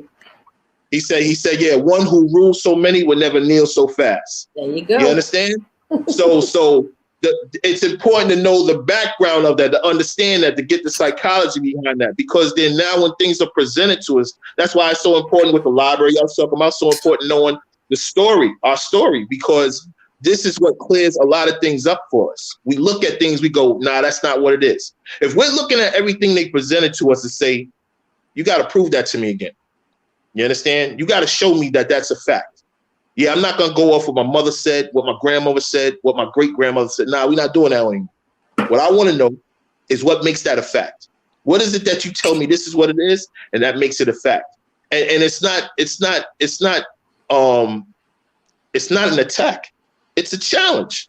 Because a challenge and then adversity, you find out if this is really what I need to follow, or I need to put into my breadbasket and say, hey, listen, this is something I need to, you understand, I need to keep so I on file and stuff like that. But we don't do that. And we're not teaching our children to do that. You understand? So where are they getting their knowledge and all that from?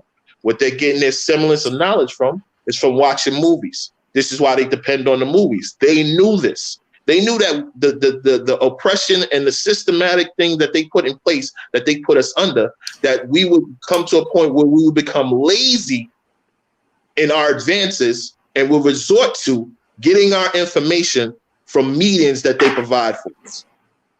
They knew this. They've written books on this. You understand? They have practiced and have been successful in doing this.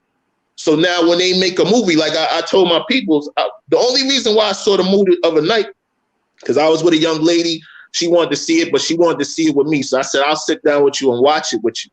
I said, but you know what comes after this? The conversation. Yeah, like, you know what, right? Like, yeah, you understand? You understand? You want the good, you're going to have to take the bad now. And maybe that's why she wanted to watch it, because she wanted to get your take on it. Yeah, listen, she did. I said, sometimes, you know, that medicine, sometimes you want it, sometimes you really don't want it, but she wanted it. So I gave it to her. And but I had told her before I walked into it, like, Leslie saw my post. Nick, you probably saw my post. That post came really honestly, before I saw the movie. I knew what it was.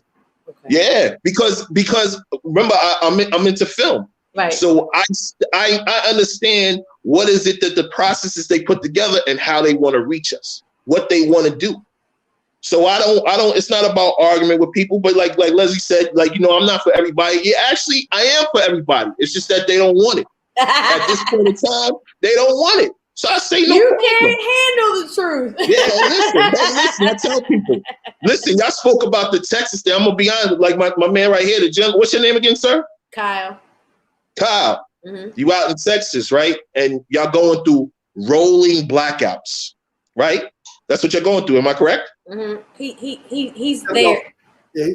He popped away for a second, but yeah, they are. Okay, rolling blackouts. So the reason why they do rolling blackouts, quote unquote, is so they could give relief to the different stations that are putting up the electricity. Right. So it doesn't carry the burden, quote unquote, the burden of that, right? Now, in all these years of electricity, right? All these countless years of electricity, nobody figured that out. Right? Nobody figured that out. We figured out a bunch of things dealing with electricity. We didn't figure that out. We didn't think that maybe we should put something in place from a solar panel system wise. Of course, they have these things in place.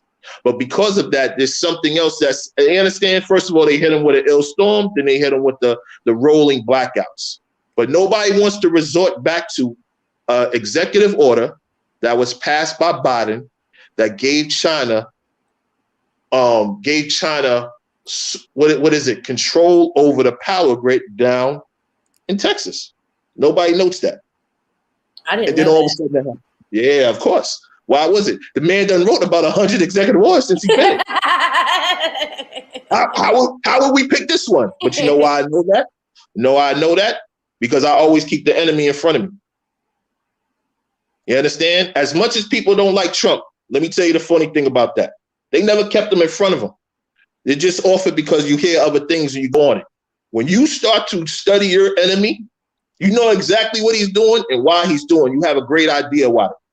Not too many people can tell you what's truly factually wrong with Trump. You understand? And I tell people, I don't fault you. I don't fault you for that.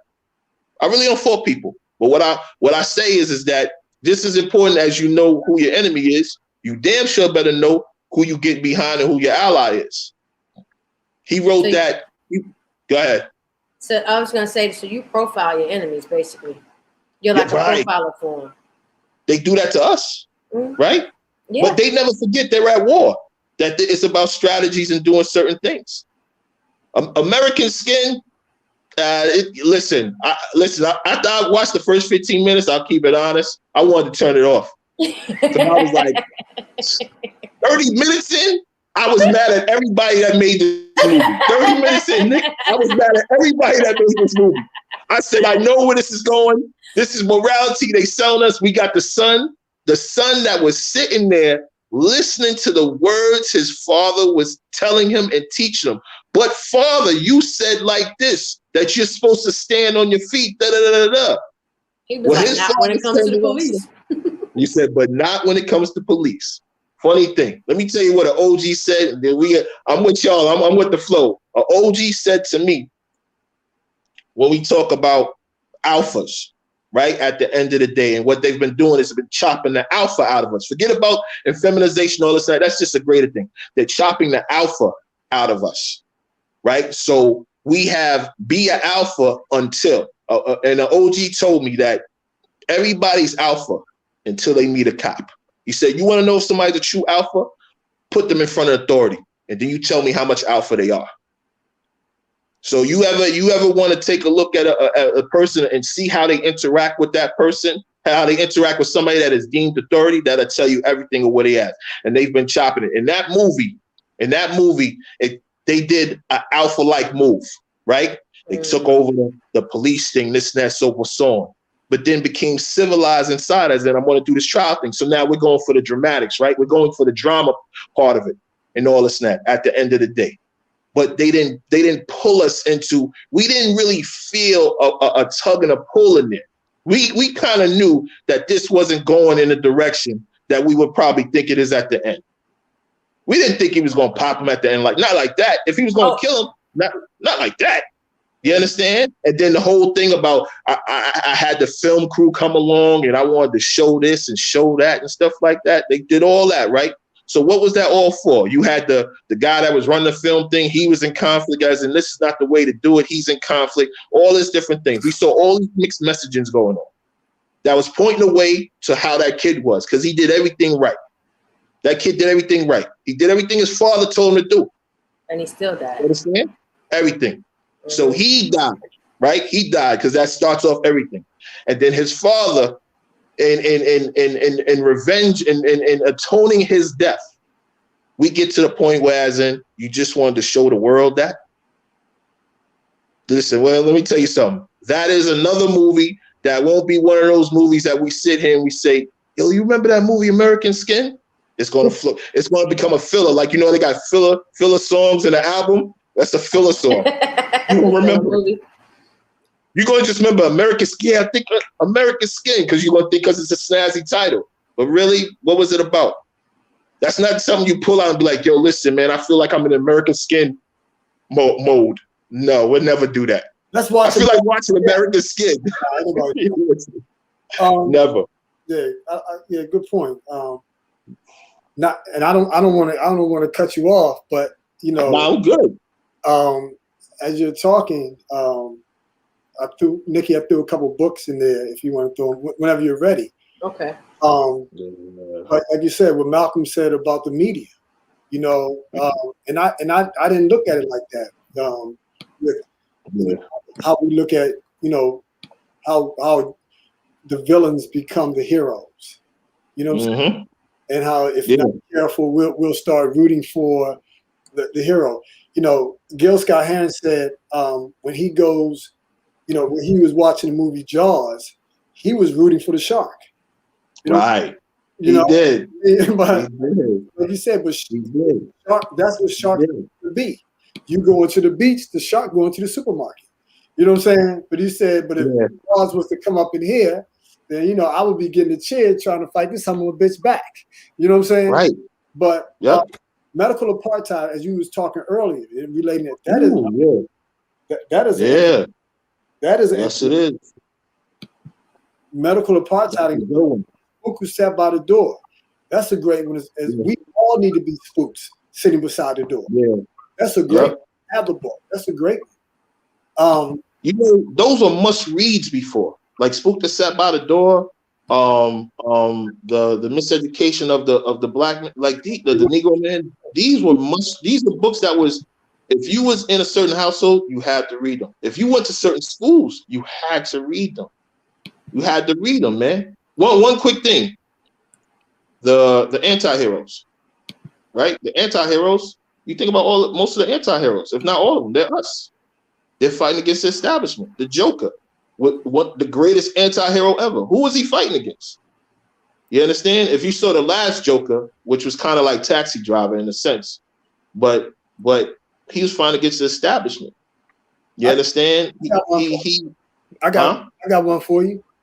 Go ahead. The Grinch That Stole Christmas. Shut up. Oh man. What? No, I'm saying. Let's start to break down Dr. Seuss now. The maker was a psychologist, by the way. Yeah. And I'll tell you, Dr. That's right. is a racist. The author used to you know what I'm saying? When I found out how racist the cat was, I was getting ready to throw away all his books. But then I was get the knowledge. Right. Get the knowledge. Right. You know what I'm saying? Get the knowledge. Listen. Yeah, man. I mean, we can dig. What's ill? We don't have to dig too far. Yeah. We can dig just past the surface. You start to unveil certain things. You go, wait, hold on a second. You want to dig more? It's a lot, man. You listen. We are at war. So at one point during this time, y'all said something too. Like I said, y'all said so much stuff leading up to this point right here. Y'all said something about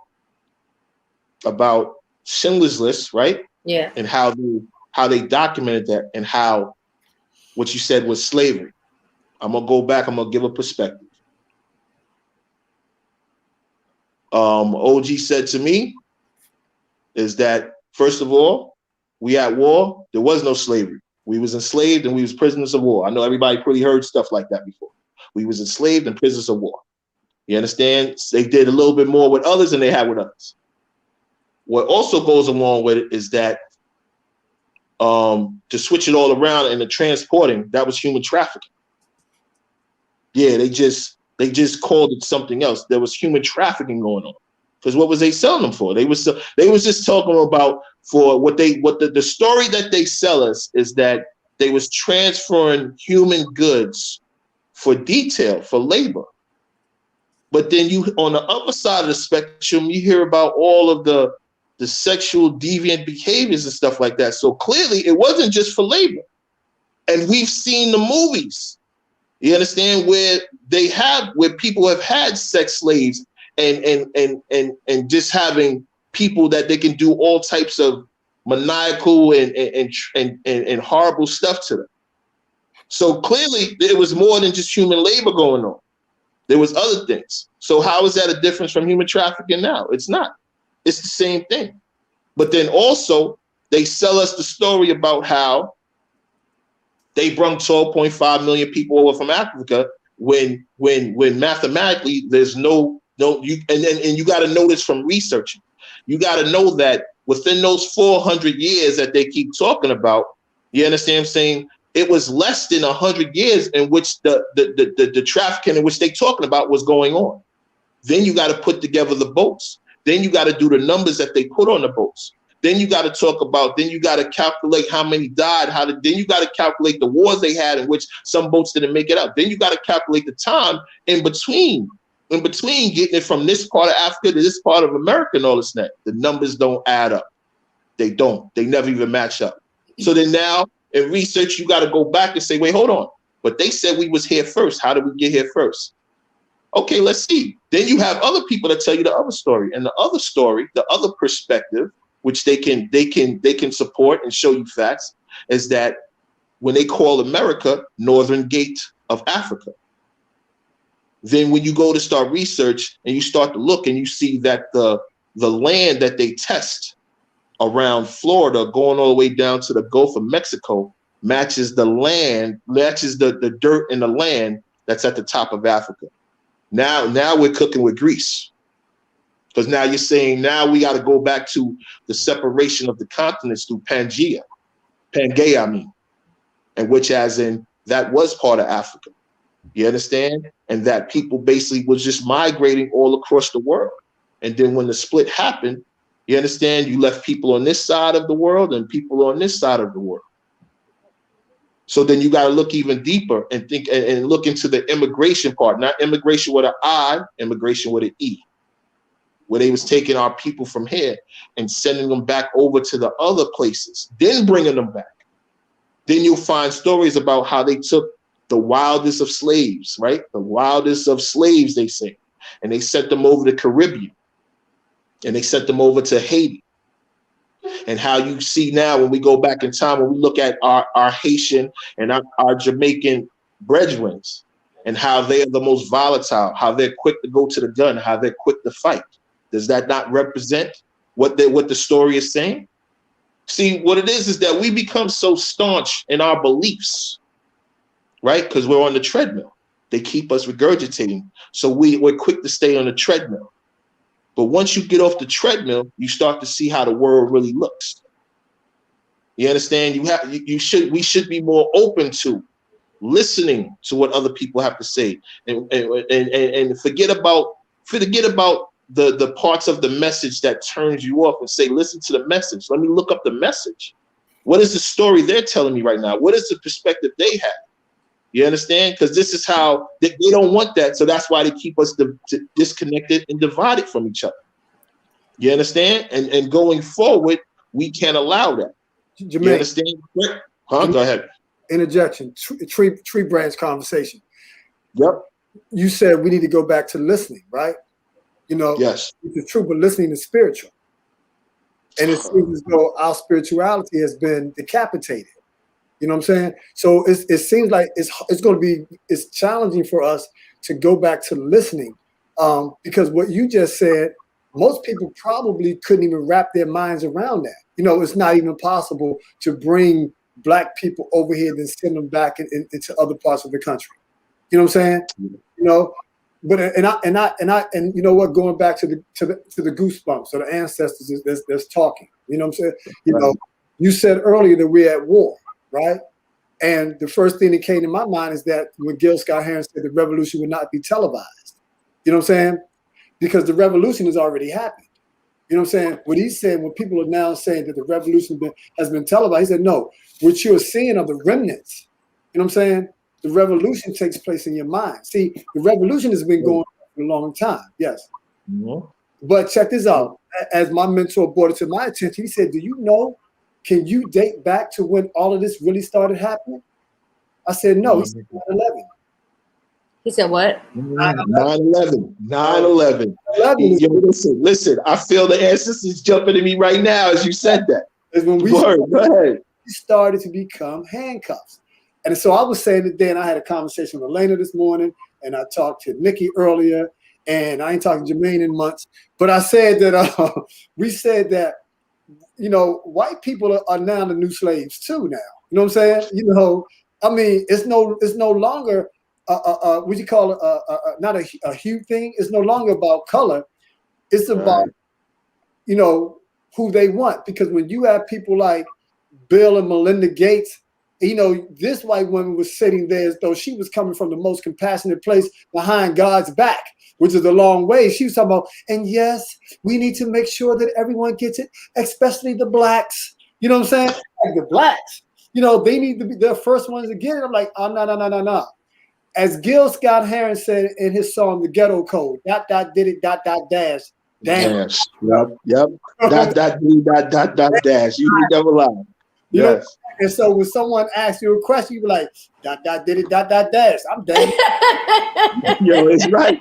It's right though. We call Gil. Oh man. We call it the Morse code. We call it the remorse code because that's right. When we was on the phone talking and they was tapping our phone, did you hear that? I said, yeah, what they listen to? ... did it, ... dash. I'm damned if I know. You know what I'm saying? Which is a great song because he talks about Cuba. Right. Castro. Right. They a pig. That's right. You know? That's right. That shit. That's right. Did it, ... I'm damned if I know. Check this out to what you're saying, because it's always this. I hate coming in because, like I say, I like to listen to y'all and what y'all speak about, what y'all talking about, because there's so many, like you said, tree branch conversations to that. But here's the thing: have y'all heard this gentleman by the name of Charleston White? You get the chance, look him up. Charleston White, yeah, right, Charleston White. So, a little bit of context. How I had came across him. Was I had seen videos before he blew up right now. I seen videos of him doing advocacy work. And he was, you know, back in the days, a crackhead, a lot of things. The brother that jumped in Gilly's butt. Right. So, yeah. So, boom. So, yeah. So he killed a man at 13 years old. So all these different things going on. But, of course, with the thing that happened with the kid that got blackballed in Philly, you know, he steps up for kids, so he came to fame through that, speaking up about that. And I see you talk about Nipsey Hussle too. Yeah. Right, Nipsey. So the things that he is speaking to talk about, I almost lost what else I was going to bring, why I brought him in, but I brought him in because he's speaking from a point in which, as in, you can connect to Fred. I'm gonna tell you how. Is that, and also to the Godfather Harlem. Back in the days, the code is that as a gangster, you couldn't be a gangster and not intelligent, not a true gangster. Right. You went to a gangsters, and I'm talking about because I'm originally from Harlem. So you couldn't be gangster in Harlem and you wasn't an intelligent gangster, meaning as in you read books and stuff like that. Because remember, a lot of the you know, before the whole Harlem Renaissance, the way our schools were set up out there in Harlem was, they made sure you knew about your people, because that's where they sent everybody at. Because remember, that's where the first projects in New York was basically set up at, in Harlem, and the whole projects. So in knowing that, he's talking about that. He's talking about that at the end of the day, going back in the days, we need to get back to where we used to huddle in the quarters, in our living quarters, and used to hide from our enemy and plan things out. Now, our enemy started to realize that we was doing this. So what they did is that they created platforms. It started to bring it out so we would be open about what we're talking about. So they would be able to see what we're talking about. So now we don't speak in the dark shadows in the corridors anymore. We speak and we're proud and we put our chests out when really you're just alarming the enemy to what you plan on doing. He said we need to go. He said maybe now we'll go back to the living quarters and light the candle and stay in the corner and plan the demise of our enemy out. That's that. When you think about it, you're not supposed to announce that. Why they have quotes like, a gangster moves in silence. You understand what I'm saying? That the loudest man in the room is the weakest man in the room. These are, when you don't know the context, these are just hot takes. Hov says, you made it a hot line, I made it a hot song. You understand? That is the relevance between a hot quote and the context behind it. What's up, we need Todd? to go back to, we're not telling the world what's going on. Yeah, what we doing and how we doing it. We need to get back to that. There's a bunch of things we need to go back to. A lot of codes we need to go back to. You understand? Whether and we talk about different things, protecting our women, men being men and all that. But there are some other subcodes that build out the bigger codes that keep us all on code in order to do the things we need to do. The builders got to build. Right. Steve Coakley had, for those who know Steve Coakley, he was saying that we need to have codes. And he said when we're in there talking about Malcolm and someone comes in, we don't reveal everything about Malcolm. He was like, when you see me do this, I'm throwing the Bogart up. That means that, chill out on what you're saying.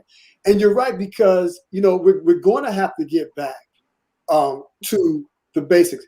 On Sunday, my family lost the oldest living male, right? We lost my grandmother's brother, right? It was sorry for your loss. Yes. Yeah. He was the last one that had a voice, right? So now we are back in a family that was ran by women. You understand what I'm saying? And you only had a handful of men, but when they spoke with much authority. Now this cat is gone. So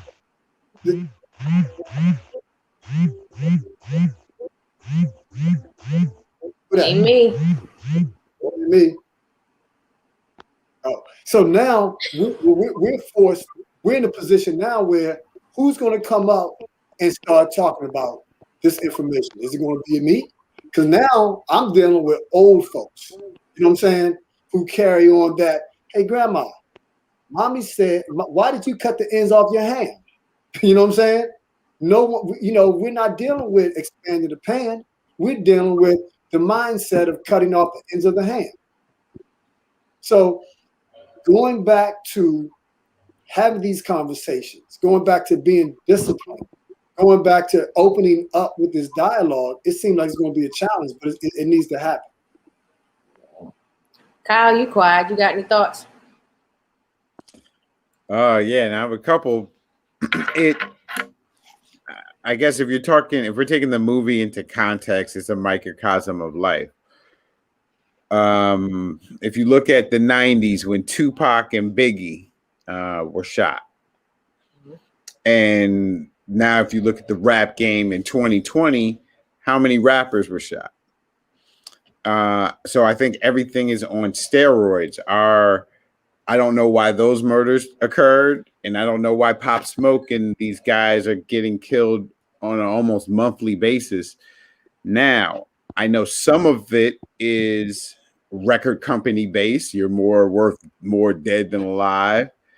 But then they're being recruited by other Black professionals or record company industry execs. So is that another form of Black on Black? Is Jay-Z bringing you in the fold for your demise? The same thing as, Fred Hampton to a lesser degree, for Life for a Life.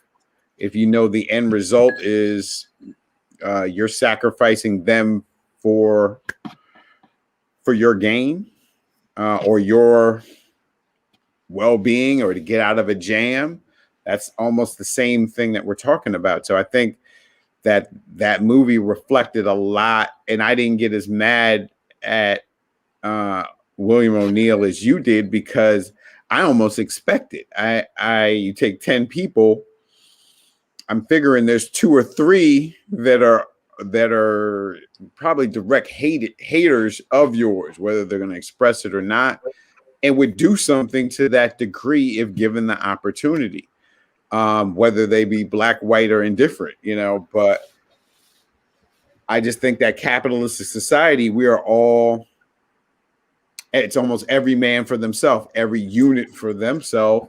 And that causes, how can we get ahead? And that, by any means necessary, we step on each other on the way to those means at times. And that's what a direct reflection of that movie was to me. Kyle, which one? You saying the Judas one? Yeah. Yeah. Oh, okay. Kyle, can you talk about what we talked about earlier? And I told you not to forget it when you talked about the women. Yeah. So like even in the a little bit of the documentary, The Vanguard, I forgot. I'll put it up. Go ahead. Right. So I did start to see a snippet of it, and what they said is the movie gave a kind of a bad depiction of the Panthers, because you saw these prominent black men up front, but they didn't show the undercurrent of all of the black women that made the engine go. And they said, I guess a little bit of, they were trying to throw off the scent of being chauvinistic, where they gave the women the guns and fed the children, kids. Because they kind of knew it was upside down. When I was talking to Nikki earlier, I said, a lot of times when you look at a leadership structure, it is devoid of women, and it is devoid of women at its own peril. And so this is the reason I said that to her. I said, are men physically stronger than women? So she agreed that men were stronger than women. So men are the protectors. She agreed that men are the protectors of women and children. And so I said, when is the protector ever more important than the protectee? So the eyelash is not more important than the eyeball. The bodyguard is not more important than the CEO. The protector is there for a reason. So if the protectee is our female, is our female gender, the interlock, the yin to the yang on the men side, the completion, women, and I also brought up that women are the closest representation of God. So in most beliefs, there is a woman that can conceive of a virgin birth.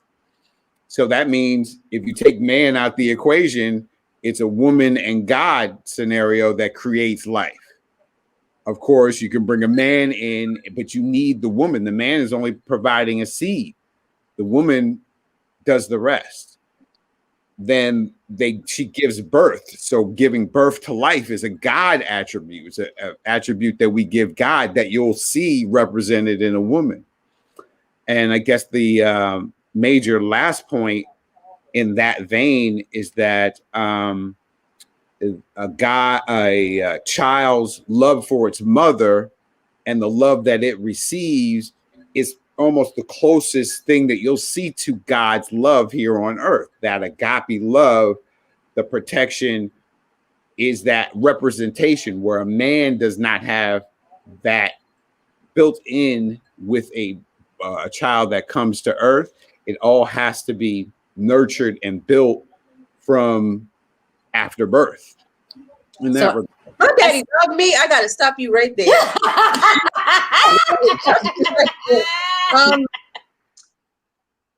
There was nothing deficient in my father's love for me at all. I didn't say that. I didn't say anything was deficient in your father's love. I was talking about a mother and child. I don't know. I'm struggling. I'm trying to hear what you're saying. I'm struggling a little bit. Why are you laughing, Jermaine? No, because I was watching. I was listening like, and watching. Listen, this was jump rope. I was waiting for the jump in. I was like, when the jump in coming. So listen, I was waiting. Listen, Kyle, I'm with you. I just saw things developing as we was going on. So I was waiting. I'm all ears. Let's hear it. My thoughts are unorthodox, so I understand. No, I got it. No, I got it. No, please go ahead. I'm listening. I guess maybe I'm still trying to, what then are you saying is the difference between a mother loving and a father loving then? Okay, help me out. Okay, so it starts immediately. As soon as the child is in utero, that connection is there. It's built. They are a part of you for however many months you carry them. So there's automatically a connection with what's born with you. Now, what happens after, I'm not saying it's guaranteed that a woman will give birth and love this child like none other. No, that's not what I'm saying at all. But I'm saying that representation of a mother-child connection is there from day one, from when they give birth, usually through life. A man jumps in there at birth, begins the connection at times. Sometimes they're there at birth, sometimes they're not. But if it goes right, the mother-child connection is unlike any other. Now, that doesn't mean you can't have a mother-like person, a father-like person. But in the scheme of things, when you walk on a family of, I don't know, lions, that lioness is somewhere near the baby lions. The cubs. The cub, and she's there to protect them. Is that related more to function than it is connection? Like I'm going to disagree that connection is physical only, and that a father can't be connected to his child in utero, especially since his DNA is already deposited into that child. I think that denies the reality of spiritual connection as well. And there's this great mystical thought that because a woman births a child, there's this innate ability to love. I think that that's false. There's no. I've never had a child, so I don't know from experience, but just looking at what I see, there's no intrinsic love in a mother to love her child just because she biologically had a child. I do think it's important for us to not see our differences in roles, or one person taking leadership and one person taking fellowship as some sort of idea that we're not on equal standing, or that there's not some sense of mutual leadership as well. I don't know. As a woman, I don't feel less than. I don't know. Let's just move on because I was confused. No, come on, let's go. Let's roll. Come on. Well, I mean, I guess I can relate to what Kyle is saying because of my personal experience with when I had, my child. I would say that her dad he's a good dad. But while I was pregnant, I won't say that there was like a jealousy, but he felt some kind of way because he wasn't able to connect the way that I was. Because, she was inside of me. And then when she was born, she responded to me immediately, where it took her a while to respond to him, only because I was familiar. She was used to my scent, my touch, everything, because she came from me. So hold on, we got Deshaun. Deshaun says, there are plenty of women who have no connection to their child whatsoever. There are some women who have a child with other motives, and when those motives are not realized, that gets imposed on the child. You have fathers out there who love their children just as much, if not more, than mothers in many cases. And I agree with that too. I think it kind of goes both ways. I think it's you have to look at, you got to take it really on a case-by-case basis, because I agree with what Deshaun is saying. There's some women who, had kids for all the wrong reasons, and because they don't get what they want, then the child is the one, who suffers. And then there are ones who have kids for the, for the right reason, and, Nikki, everything. No, to your point, you put the baby is a newborn. It's on your chest, your bare chest. On her father's bare chest. Smell milk on the father. It will smell milk. Yeah, true. And it's looking for the milk. So if it's my nipple and there ain't no milk, it's like, what the hell are you doing? That's another connection that occurs in that regard. And I wasn't saying that just because this occurs, that just because this connection is there, that men can't have a connection. That's from the truth. That's the easy connection. It's the easiest, most natural connection that's right there. All I'm saying, men have to come in the back door a little bit in that regard. Yes, you could talk to them while it's in utero. A little bit different in that regard. Let me say this, if I may, because my experience is completely different as a father. When my daughter was born, I think the second day, I whispered in her ears and I said, "Open your eyes. I want to see your eyes." And she popped. Her eyes popped open. Awesome. Back, right? And we for those who know us, me and my daughter, we tight. You know what I'm saying? As right, y'all white on rice tight. And like I said, she came from me. You know what I'm saying? That was a purpose. That was full intentionality. You know what I'm saying? Even to the point where, when she was tested for private school, see, I threw that in, tested for private school. The psychologist asked me, was she playing? You know what I'm saying? And I was able to stick my chest out like, yeah, she was. Nice. You know what I'm saying? Because now you're looking at intentionality, and now the psychologist is looking at me and how I interact and have interacted with her. And for those who know, who've had children that have gone to private school, when you take your kids in to get tested, the moment you walk in to the moment that you leave, they're watching you. Everything.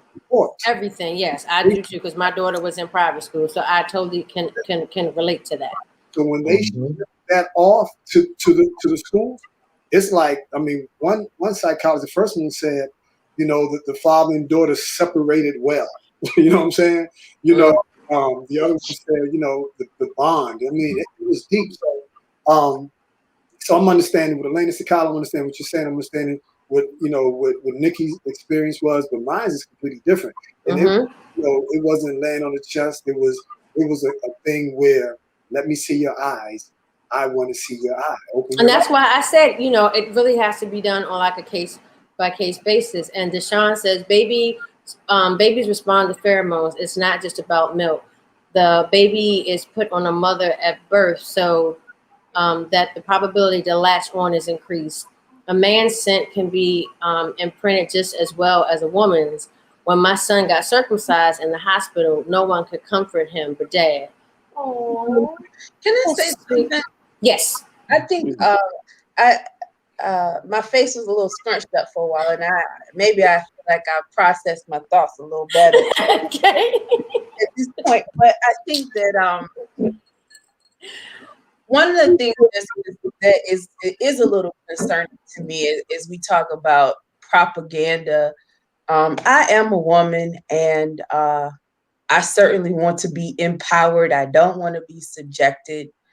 But there's something to be said, or at least questioned, as to why I would say in the last 5 years, we've been fed all of these images of hyper powerful womanhood that is almost devoid of male energy, as if that is speak on it, girl, or that is desirable, as if both are not necessary. Right. Speak on it. Speak on it. I agree. I agree. That whole thing where, as they like to say now, I'm a boss bitch. I don't need a man, this, that, and the other. Nah, I can't relate to that because there is nothing like the scent and the touch of a man. Like, you know what I'm saying? I can't relate to that. So I agree with you 1,000%, Elena. I don't understand it, and I don't agree with it. Like women are deified and men are y'all just down here. I don't even know what y'all are. Right. There really seems to be an intentional chasm that is being created as if we don't need each other.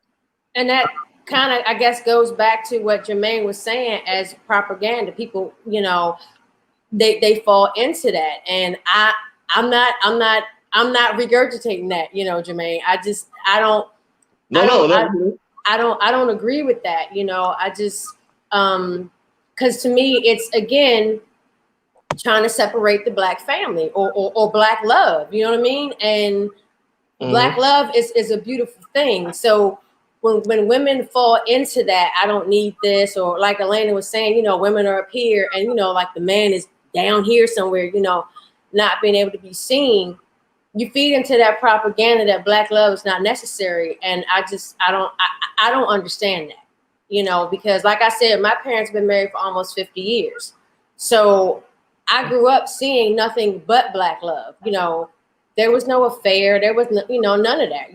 They had their challenges. I'm not saying it wasn't an uphill battle at times, but that is what I strive for, to find that man that I can marry and be married to for that long time. And I believe, that I have found him.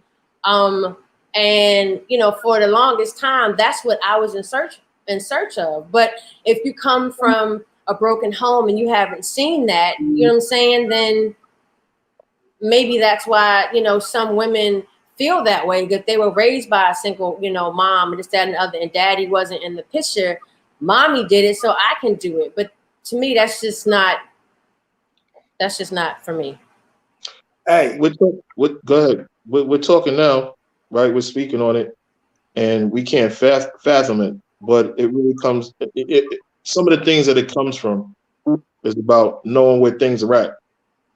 So when I sit here and I say, and I agree with, you understand, and I use the term agree, but it's not really agree. It makes sense.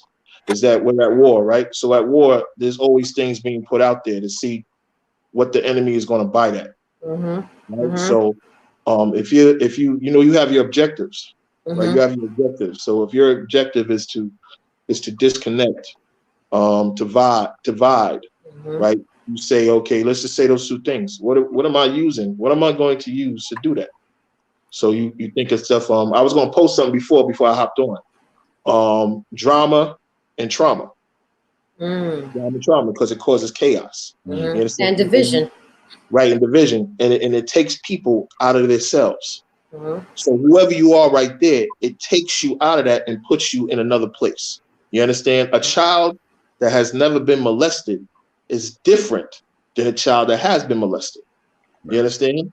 There's a different type of trauma. Now, we can do something to the child that has not been molested and give them a different type of trauma that has nothing to do with molestation.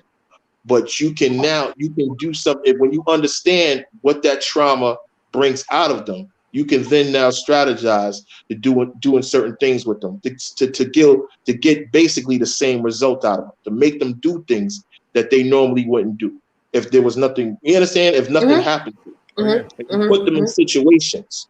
We talk about there's not one Mason-Dixon line when it comes to psychology. You understand? Leslie had just spoke about how a certain awokeness came, a change came with 9/11.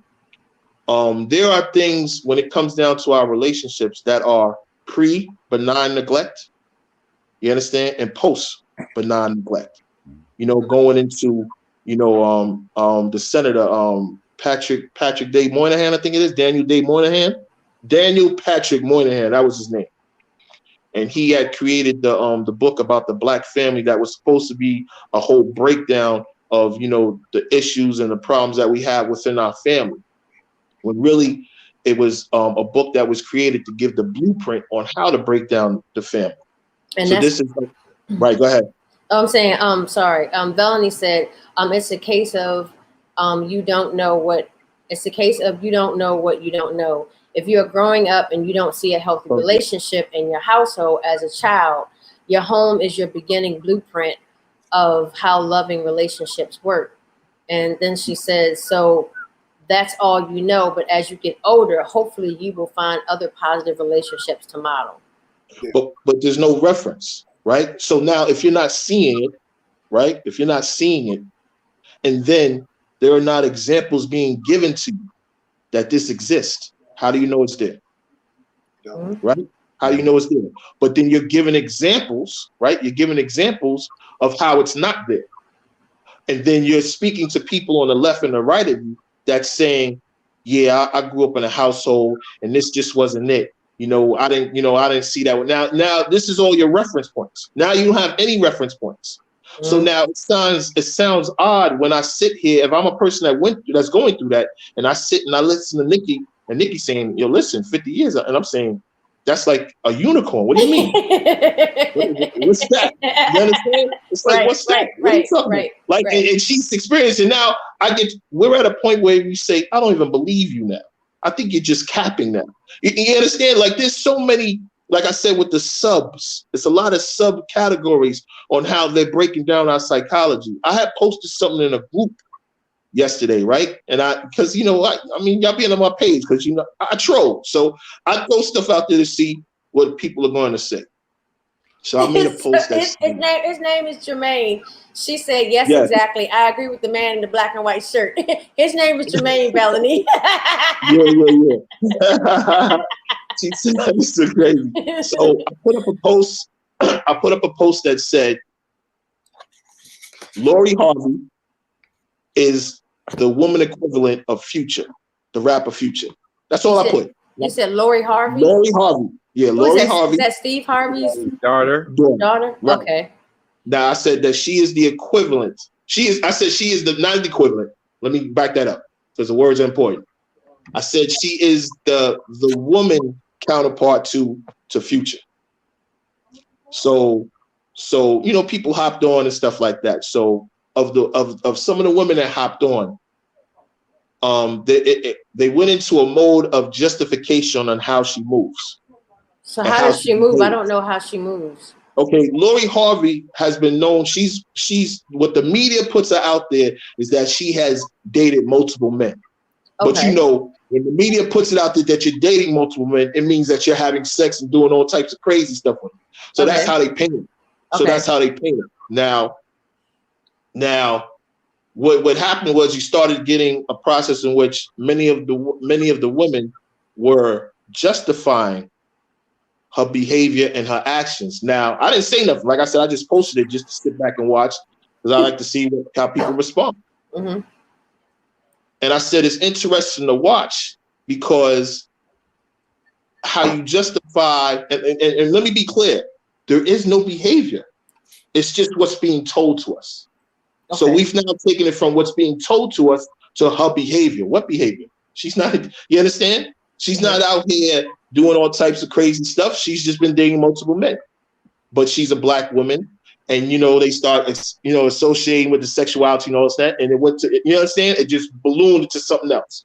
So now I said, since we're playing the behavior game, let's talk about the behavior. So the behavior is, if you believe that her behavior is wrong, or whatever the case may be, not wrong, that you believe that she's justified in being like that because men act like that. My next question was, would you be good with your daughter being like that? Right?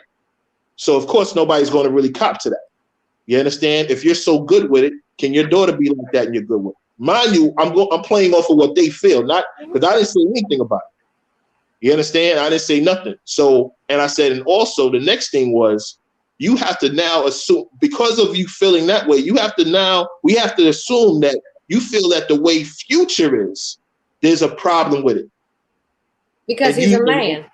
Exactly. And I said, bottom line. But then now the bias is that now when we go to the male acting like that, you'll give him the pass. So the things that we ridicule and we speak on about other people, right? We are guilty of the same. We have gotten to a place that we have become to a point where we go into a default of blaming everything else and not really thinking to ourselves that we are the problem too. We do the same thing. So it was really a discussion about opinions and perspectives that got intertwined and all that. But I was pointing that out, meaning as in, because we was talking about how things have changed, because y'all was talking about with the thing with the hyper, you know what I'm saying? Basically women pushing women in their masculine energy as opposed to embracing their feminine energy. So Deshaun says she got labeled because of her father and his stance on relationships and how women should act. Then you add to that the fact that she's into porn. She's getting she's gosh, I can't see today. She's going to get put under the microscope. Right. So this is what I posed to. I said another thing I was like, just because they presented men as being that way, that didn't mean that was a good thing. You understand? Right. I said, there's not a problem with promiscuity. Really, it's not. I said, you learn in it, you learn in the promiscuity. But when you start to weaponize it and you start to make it whereas it's public, what is yours is yours. It's private. It doesn't need to be public. And you more so got promiscuity from a man being public than a woman. But since now we go into the hyper side, in which I was just stating about, now that's empowering women to put themselves out there, to put their sexuality out there, to twerk out here, to roll with the WAP and stuff like that and all this and that. And I asked the question as in, where is the benefit in that? If any, where is the benefit in that? How does that empower a woman to be more so like that, as opposed to keeping what she's doing private? Again, not saying there's anything wrong with promiscuity, but if you keep it to yourself, I said, because even though they pushed it for men, that wasn't good for men either. It's good for the keeping stuff private. But listen to what I'm saying. I had to push this dialogue because most people won't hop on my post, because at the end of the day, if you're going to post, if you're going to comment, I'm going to challenge the comment. And not because I'm against it or anything, because I have no staking. What I'm saying is that the only way we get to learn is if we push each other to find out why. Right. Exactly. And try to look to find out what the truth is. And the truth of the matter is that what they're doing with the women impacts us all. Okay, so I see Les is putting up Black Spasms in the first book. Right? There you go. Listen. But, not to cut you off, but one thing that Les wanted to talk about, and I know we've been all over the place, but one thing he wanted to talk about was blacks and vaccination. So Les had asked me if we could go ahead and hop on that. So the floor is yours, Les. Go ahead. Yes. Oh, when you said I always look to see what Jermaine's response is going to be, right? Let me tell you, because this is what, Lane is familiar with this, Jermaine is familiar with this, and I call it a tree branch conversation. And in order to be my friend, you got to be able to keep up with me, because I'm all over the place, right? I understand. It's not that in order to be my friend, those who are my friends know how to keep up, but everything that we talked about, it can go and go and go and go. Kyle threw some interesting stuff out there. You know what I'm saying? It sparked some things in the lane. I thought she was ready to jump through the Yes. Yes. She was like, no. Her head movement got me. She was like,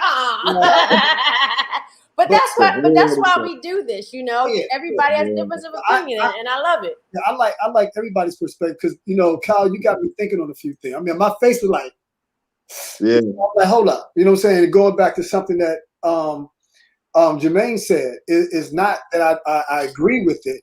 It's like, I understand what he just said. You know what I'm saying? So that's another thing that I'm going to take into consideration, not always being agreeable, but it doesn't mean that I disagree with you. It's just understand what I'm saying. But what's been on the forefront of my mind these last couple of weeks is this vaccination. Number one, I'm afraid of needles. Okay? Yeah. Me too, but go ahead. Look, when I get a shot, all the bitch comes out of me.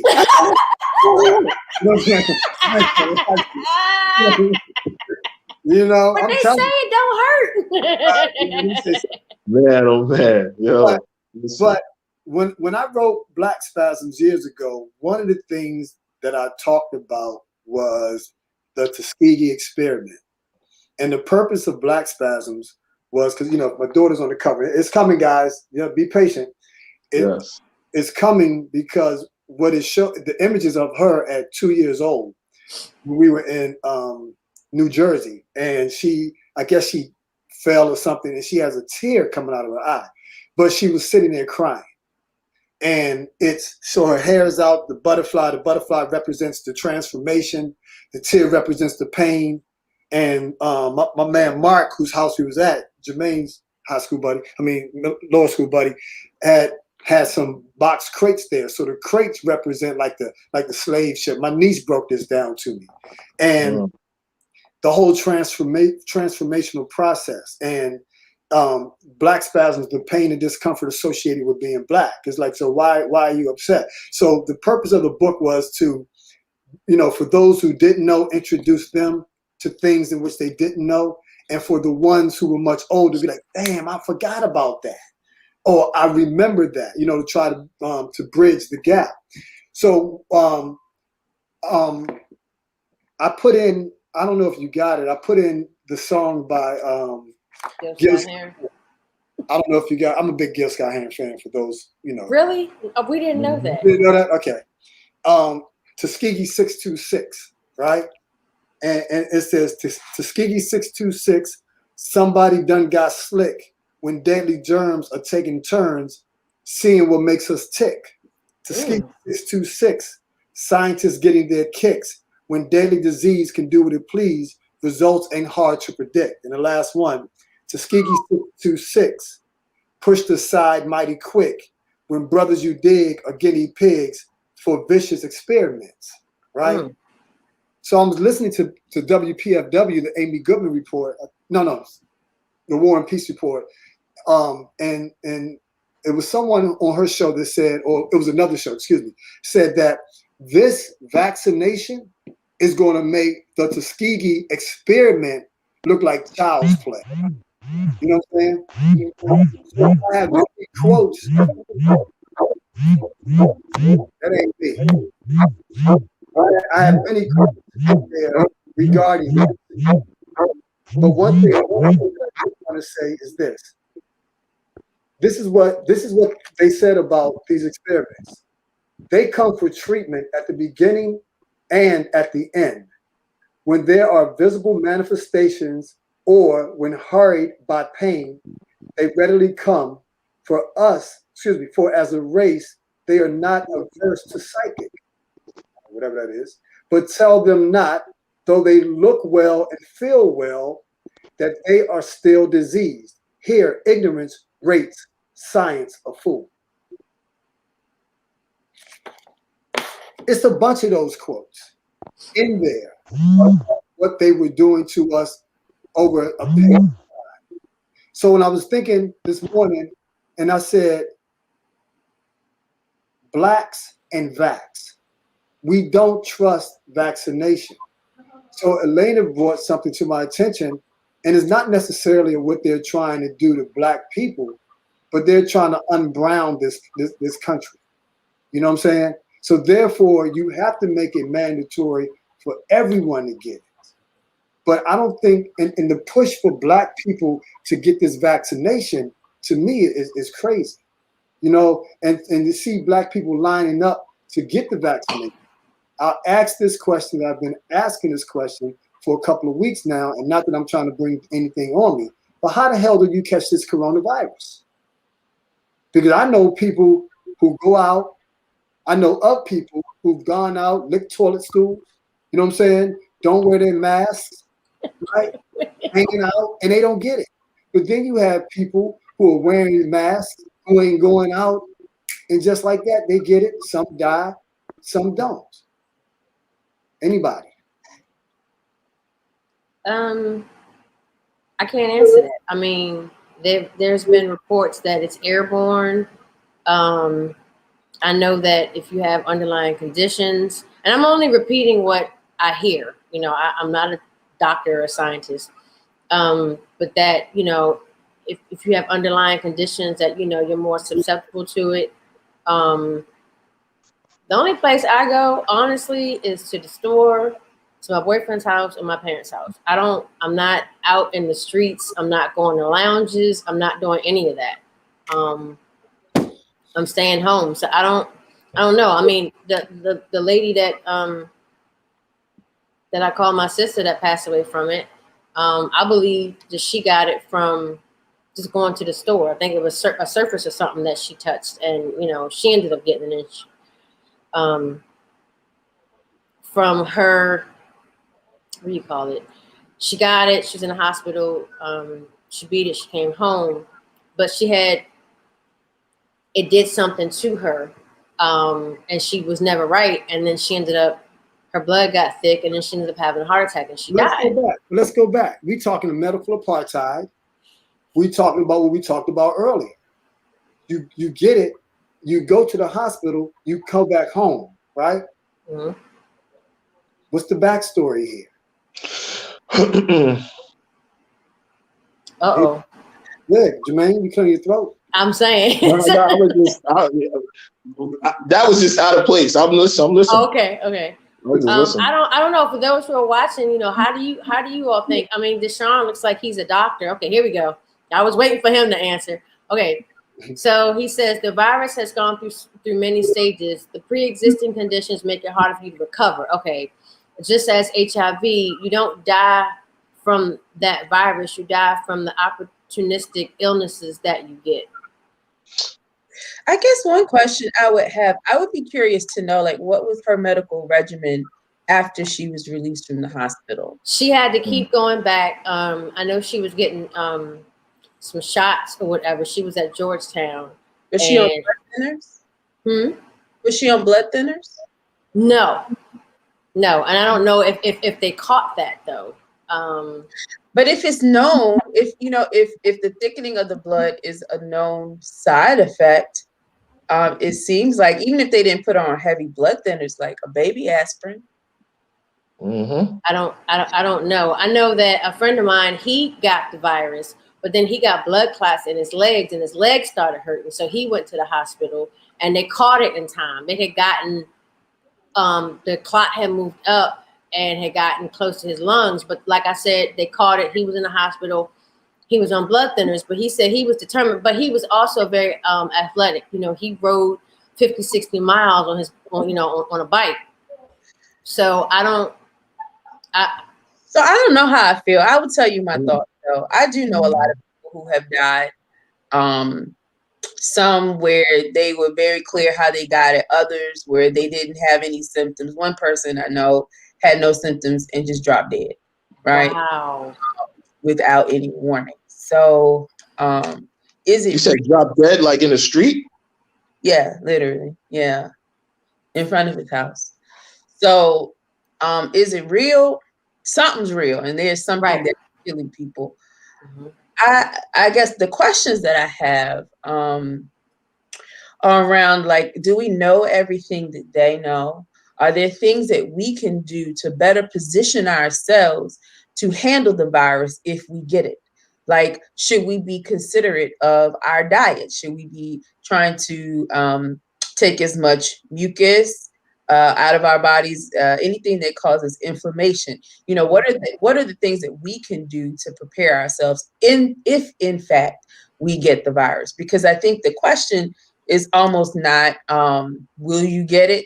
It feels like it's almost becoming when. So how do you prepare for it? Deshaun, I'm sorry, go ahead. No, I was going to say I had a question for Deshaun because it made me think of, I read something about elderberry, and it said if you take elderberry, if you get it, what elderberry does is it helps the virus to not mutate and not spread as much. I don't know if that's true or not. Here's the problem with that. Here's the problem with not elderberry itself. But all of a sudden, just like there's been an influx with masks, you know what I'm saying? Mm-hmm. Now everybody's take elderberry, take colloidal silver, you know what I'm saying? You know, take soursop, or take, you know, because cats was selling sea moss on the corners. You know what I'm saying? So 5 years ago, it seemed like only the conscious people, the Jamaicans, was talking about sea sop, sour sop, and I just said it, sea moss. You know what I'm saying? Now, turn on every YouTube, everybody's an expert on how to grow. You know what I'm saying? And now it's like you're spending $15, $16, $17, $18, $19 at Walmart for some elderberry, but is it the real elderberry? I've been taking elderberry for years, so I mean that's just something that I've been taking. You know, it's just certain things that I would take just to help build my immune system up. But but I'm not saying it doesn't work, because it does work. But you know, remember back in the days when, I don't know, you know, my mother's side of the family from the country, so going to pick collard greens was like going if you live in the hood, like going to the convenience store. You know what I'm saying? Going to get collard greens and peaches and apples, and you know, now you go to Whole Foods, they want to charge you what we used to get for free. They want to charge you so much money. Collard greens, like we used to pick this shit when nobody wanted.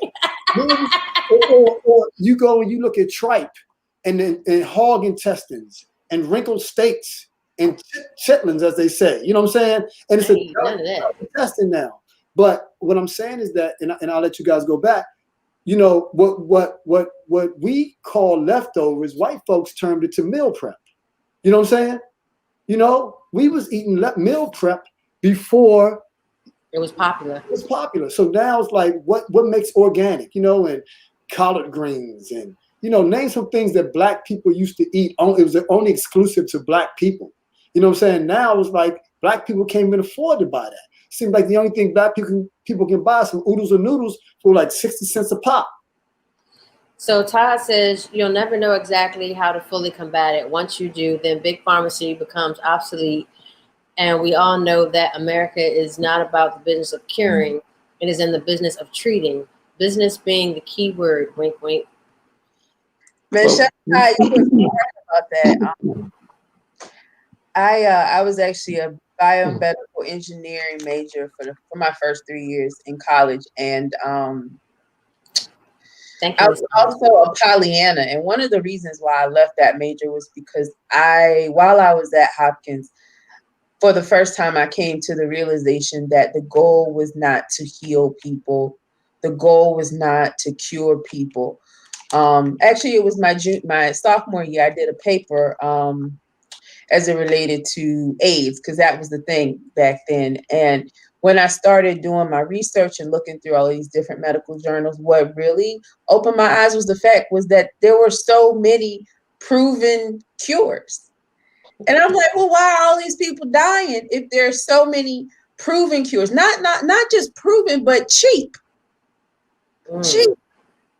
Because my hypothesis, my father was on dialysis at the time, based on the fact that HIV is weak outside of the blood. I was like, well, if it's weak outside of the body, then you know, dialysis takes the blood outside of the body. Can you wash it with a saline solution and, you know, reduce the amount of HIV that's present? And somebody had already done that. Here I was thinking I was smart. Somebody had already done that in Sweden. So, you know, there are lots of cures out there. The purpose of medicine is not to cure. And I think what's unfortunate is that as a colonized people, the methods that we used to use to heal ourselves, we were told that they were not scientific. I don't know. They're not sanctioning things along those lines. Yeah. Yeah.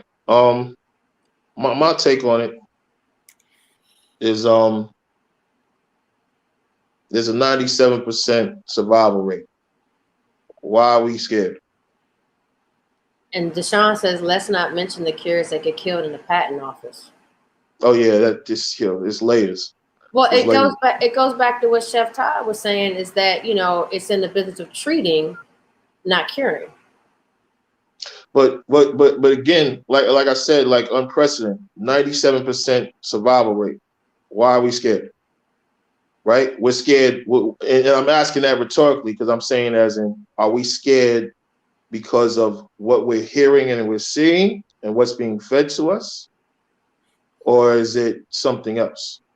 Because when you get into it, right, and it's a touchy subject. I know it's a touchy subject because I say this, I know of people that they said died from it, not that they died from it. And being that somebody that reads up on the stuff, when they speak about why is there so much different information about this so-called virus, you understand? And why is it not some type of, like, it's a line, like when we speak of AIDS or HIV, the line is like, here, this is what it is. You understand? When you speak on other things, when there's certain diseases or whatever we speak about, pathogens we speak about, and it's like this is what it is. But when you go into stuff like the corona, it's this here, it's this here, it's this here, it's this here. It's 1,000,001 versions of it. You understand? Then there's 1,000,001 remedies for it, because that's where the remedies come from. So it's different versions, so it's different remedies and stuff like that. When we speak about the truth or whatever, the truth is what it is. The truth doesn't need any support or any help. It's what it is. So we don't need 1,000,000 versions of the truth. So again, I go back to 97%. We're taking tests for something that's really actually, just to give an example, and not saying like I'm an expert on it. I just speak on what I read and I know. If we're dealing with something that's an RNA strand, right? An RNA strand. Why are we taking a test that reads for DNA strands? That's one. And then when you go back and you look into the testing, they speak about the testing, and then going into the testing, they say, that it has a 80-some% chance of reading wrong. Of course, why wouldn't it read wrong? It's reading the wrong thing. Then when you go back, that's why I asked when you spoke about somebody dropping dead in the street, you understand, from it, there's not too many cases of any that I can recall myself in which people died in their house or died on the way to the hospital. Everything is in the hospital. So then I want to ask the question, what was they administered? What was they putting into? You understand? What was they giving them? Because these lead to why this can have an impact on why these people were leaving us. And it goes back all the way back to the original of this conversation when I'm talking about the murder game has always been there. The murder game. When we wasn't dying from this, quote unquote, dying from this, right? When we wasn't catching it, all of a sudden it switched up and changed. All of a sudden we were the highest on how did we go from 0 to 100 like that? All these questions, all these, well, it's so viral, whatever, that, you can only come in one at a time. You can't come in with your loved ones. So now you don't even know what they're doing to your loved ones in the back. You don't know what they're giving them, what they're doing. So right. these are the questions that I'm asking, because it's like I said, when they say they died, and then there's memos that told them that no matter what, if it seems like they have any of the symptoms, say it's COVID. They actually put a memo. They actually put out a memo out there in the beginning, back in March, which I had posted on my page, in which they said they instructed people. They instructed the what do you call that? The people that deal with when people pass away, the autopsy. Oh, the medical examiners. Yeah, with them, they was instructing them and stuff. Okay. Yeah, coroners and stuff like that. They was instructing them. So what I'm saying is, when something, and then I always revert back to to sensibility, to logic. Something that is so floating around the air and stuff like that, right? That's moving around. It's like the boogeyman. Animals are not dropping dead out here, and the homeless is not dropping dead out here. And the homeless out of everybody has absolutely nothing. They're not eating right? They're moving about in open public areas. You understand? They're not taking any medication and stuff like that. All these other different things. So how is it skipping over them? So do we have a smart bug here, like it's picking and choosing who is going down? And once again, it still comes back to in the hospital. Where are most of these deaths happening? And it's happening in the hospital. Why is it happening in the hospital? And this is not to negate, because what people want to believe, that's what they want to believe. But I'm a firm person that said, it's time for us to get out the believing, not the knowing. Because the knowing, like, I walk around with no fear about this thing. I'm not scared to shake anybody's hand. Like, my thing never changed. The only reason why I started keeping a mask with me was for the simple fact that before my mother had transitioned, I had to go to certain places, and which as in I had to make sure I picked up things for her. So I couldn't go through the back and forth to argue with a store and stuff like that. I just did it. And then it got accustomed to a point where I just kept a mask missing. When I go into stores, I don't wear a mask. If somebody says something to me, I pull it up, I bring it back down. Because in my mind, I know that 1 + 1 makes 2. You understand? I also know that in the sense of, and once again, I'm not a specialist, but I know from what I read and what I study. And I know that one of the first things, this is before I even got deep into it, that when I first learned about viruses, is that viruses clean, they don't kill. So I was blown away when we came up with the HIV virus and all this stuff. All this stuff was like, I was like, how is this? I was taught and I learned that viruses don't kill, they clean. Because you have toxic within your cells, they clean themselves. So they get rid of it. That's how you get sick. You don't catch a virus from a person. But then people saying, well, for years they was telling us you catch a virus. I was like, how so? No, when a virus goes through the house? I said, yeah, but really the toxic in the cell go through the house too. How does it? I said, because everybody in the house is eating the same thing, or all our bodies respond to it differently. So you've never been in a house where a virus touched everybody and it skipped over 1 or 2 people? Is it because they didn't touch the same things or whatever? No, they're not eating the same way or the same things. Like they try to tell us that diabetes and all these different things run in our family. No, the bad habits, the bad eating habits run in our family. So, did you, Say it again? No, I was going to say we got like a ton of comments. So I want to get to you real quick. Yeah, not really. So Deshaun says that, how do you say her name, Les? Toriessa. Okay, Toriessa says, I won't get money if you're cured. Deshaun says 97% sounds like good odds until you see somebody die from it. And Toriessa says we can't be scared if we're going to parties and going to amusement parks and hanging out. Toriessa says because there are so many strands created.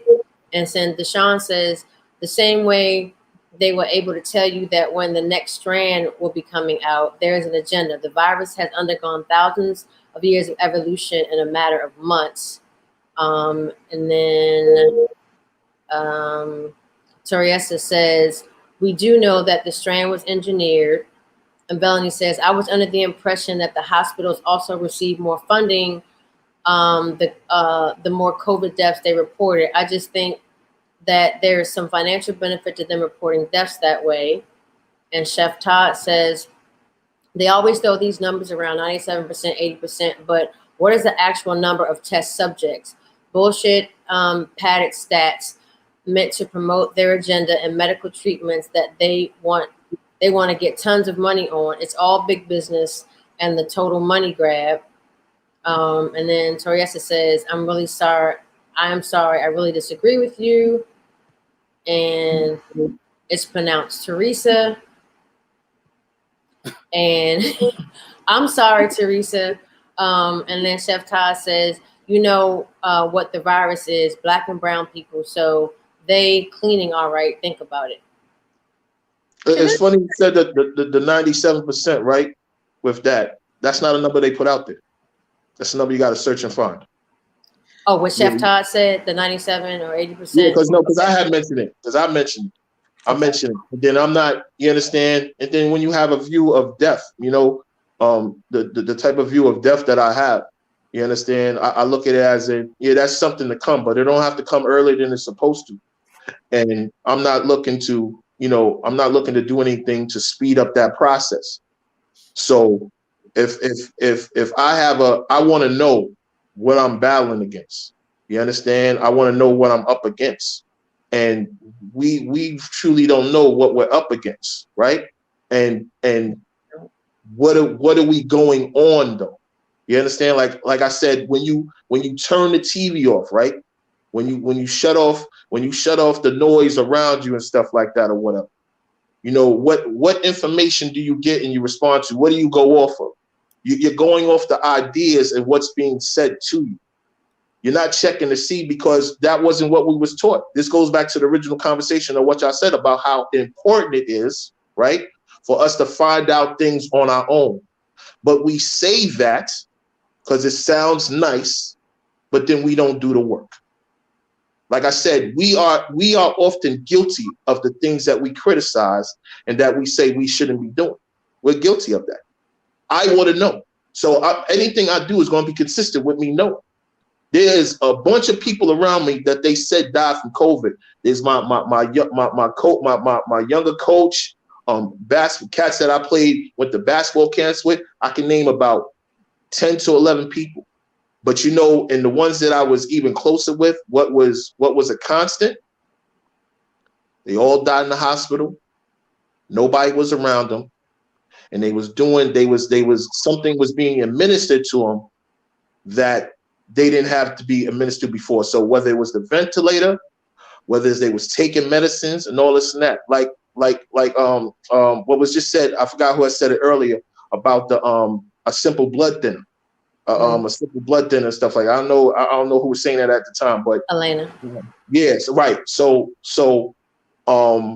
my grandmother was just recently down in a hospital down in Alexandria, Virginia, and I had shot down there because she had a heart attack. Right now, my grandmother is the type of person that she used to pick stuff off the farm and eat. You understand? If you go to a doctor tell you she got a heart of a 20-something-year-old. My grandmother has never ate a pizza, never ate a hamburger, never smoked, never drunk, eats vegetables. You understand? And even if she ate meat, pork and all this and so much on, she cleaned it all the way through and stuff like that. You understand? So she's 98 years old right now. So when I went in and spoke to her doctors said that they had 5 medicines they was giving her. 5, Lipitor being one of them. So I was like, why all these medicines? And they said, because it's for the whole, she had a heart attack or whatever. I was like, well, what are the tests that did y'all apply to her to find out these things? They said to me, because of her age, we were more scared of possibly doing something that would be too rigid on her heart. And I said, and who did you have that discussion with in order to come up with that decision? Did you speak to my aunt, which is a proxy? No. So how did you think in your mind that it made sense to do that? And they couldn't give me an answer. They wouldn't give me an answer. So I said to them, check how this is going to go. You're not going to give her none of these medicines anymore. And you're going to have the discussion that you need to have with her, with the proxy, about whether or not, also with my grandmother, on whether she wants to go forward with to find out what chamber in her heart was affected. They sent out the next day. Wow. They didn't go through it. They didn't have discussion or whatever. And I've been in this is not my first conversation. Once I got to the point where I started becoming more vocal and being involved with it, I have these conversations. I listen, Leslie will tell you, you understand what I'm saying? I took care of my mother and with cancer for 3 years straight. You understand? I basically stopped everything I was doing to take care of my mother. And when I say take care of my mother, all the way to cleaning her and everything, you understand, to the point where she used to cry for the fact because her son was basically cleaning her up and treating her like a baby. And I had absolutely no problems with it. And I do it again. I do it for the next person because that's who I am. But I'm also being involved in anything dealing with the hospitals. I don't hate the hospitals, but I hate what they stand for in the capitalistic side, as Carl would say, the capitalistic component to it.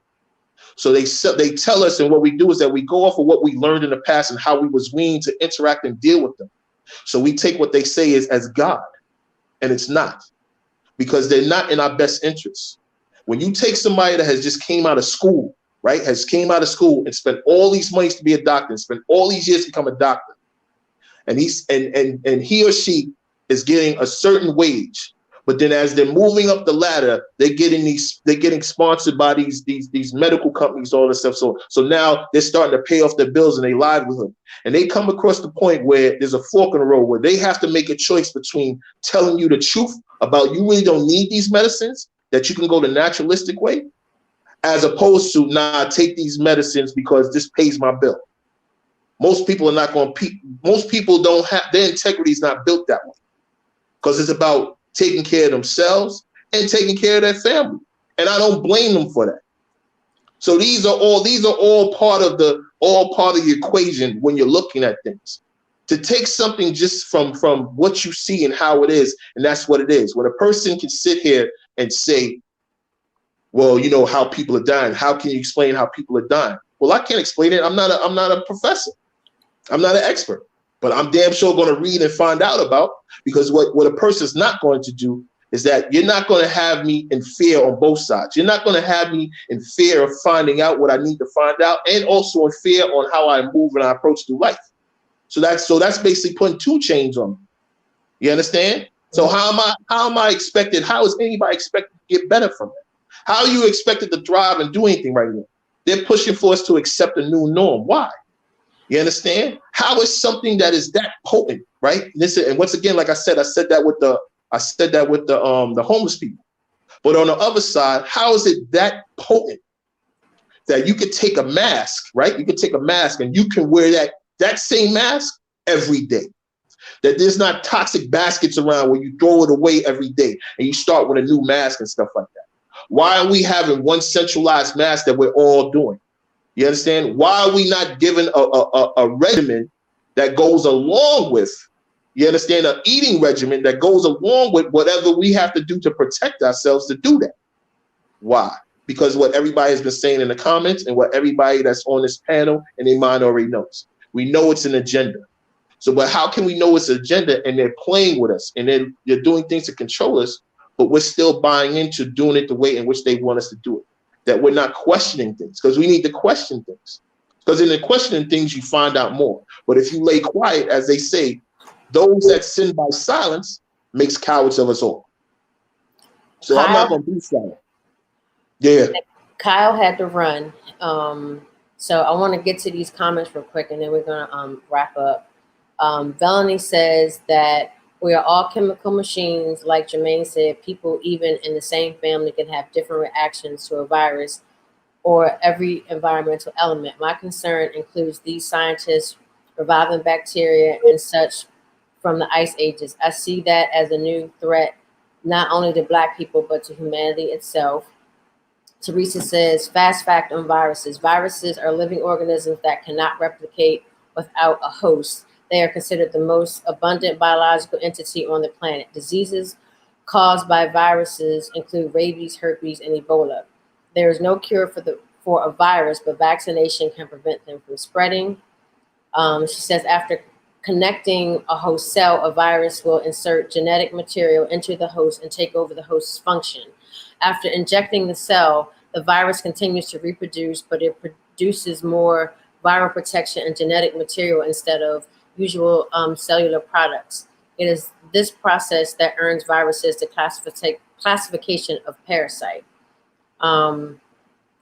Medical News Today uses cookies to improve your experience and to show you personalized ads. That part. Okay, sorry, my bad. And then let me see. Viruses are microscopic organisms that exist almost everywhere on Earth. They can infect animals, plants, fungi, and even bacteria. Sometimes a virus can cause a disease so deadly that it is fatal. Other viral infections trigger no noticeable reaction. A virus may also have one effect on one type of organism, but a different effect on another. This explains how a virus that affects a cat may not affect a dog. Viruses vary in complexity. They consist of general material, RNA or DNA, and I got cut off. There's 2 sides to it. Yep. Yep. Viruses cause many human diseases. They include smallpox, the common cold, and different types of flu, measles, mumps, rubella, chickenpox, and shingles, hepatitis, herpes, and cold sore, polio, rabies, Ebola. Right.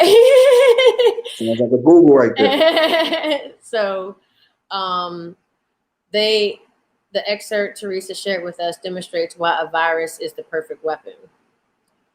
So this has been a very informative and medical show. We covered a lot. I really appreciate everybody coming on. I appreciate everybody's thoughts, their perspectives on everything. We've been on here for 3 hours, and we love you guys for hanging with us and talking to us. Just thank you so much. This was fun. It was fun. It was informative. I like everybody's opinions, but my favorite part was Elena's face when she was like, that was the highlight for me today. That was my highlight today. Yes. And Teresa says, yeah, because we need to make sure we are informed. Exactly. Which is why I try to get my information from nurses and doctors that I know that are actually on the front lines. and stuff. So Melanie says, I enjoy seeing you guys. Have a wonderful week. Thanks for tuning in, Melanie. We appreciate you being on. Jermaine, thank you for hopping on with us. Yeah. Truly appreciate it. My cousin battery was down on his laptop, so he had to roll.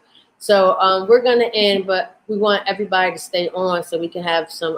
I guess Les wants to talk to us afterwards. So thank you guys for tuning in. Really appreciate it. We got another comment. You too, Teresa. Thank you, dear. Thanks, guys, for tuning in. Appreciate it, and we will be back next week at 4 p.m. on Wednesday. Peace out, y'all. No doubt.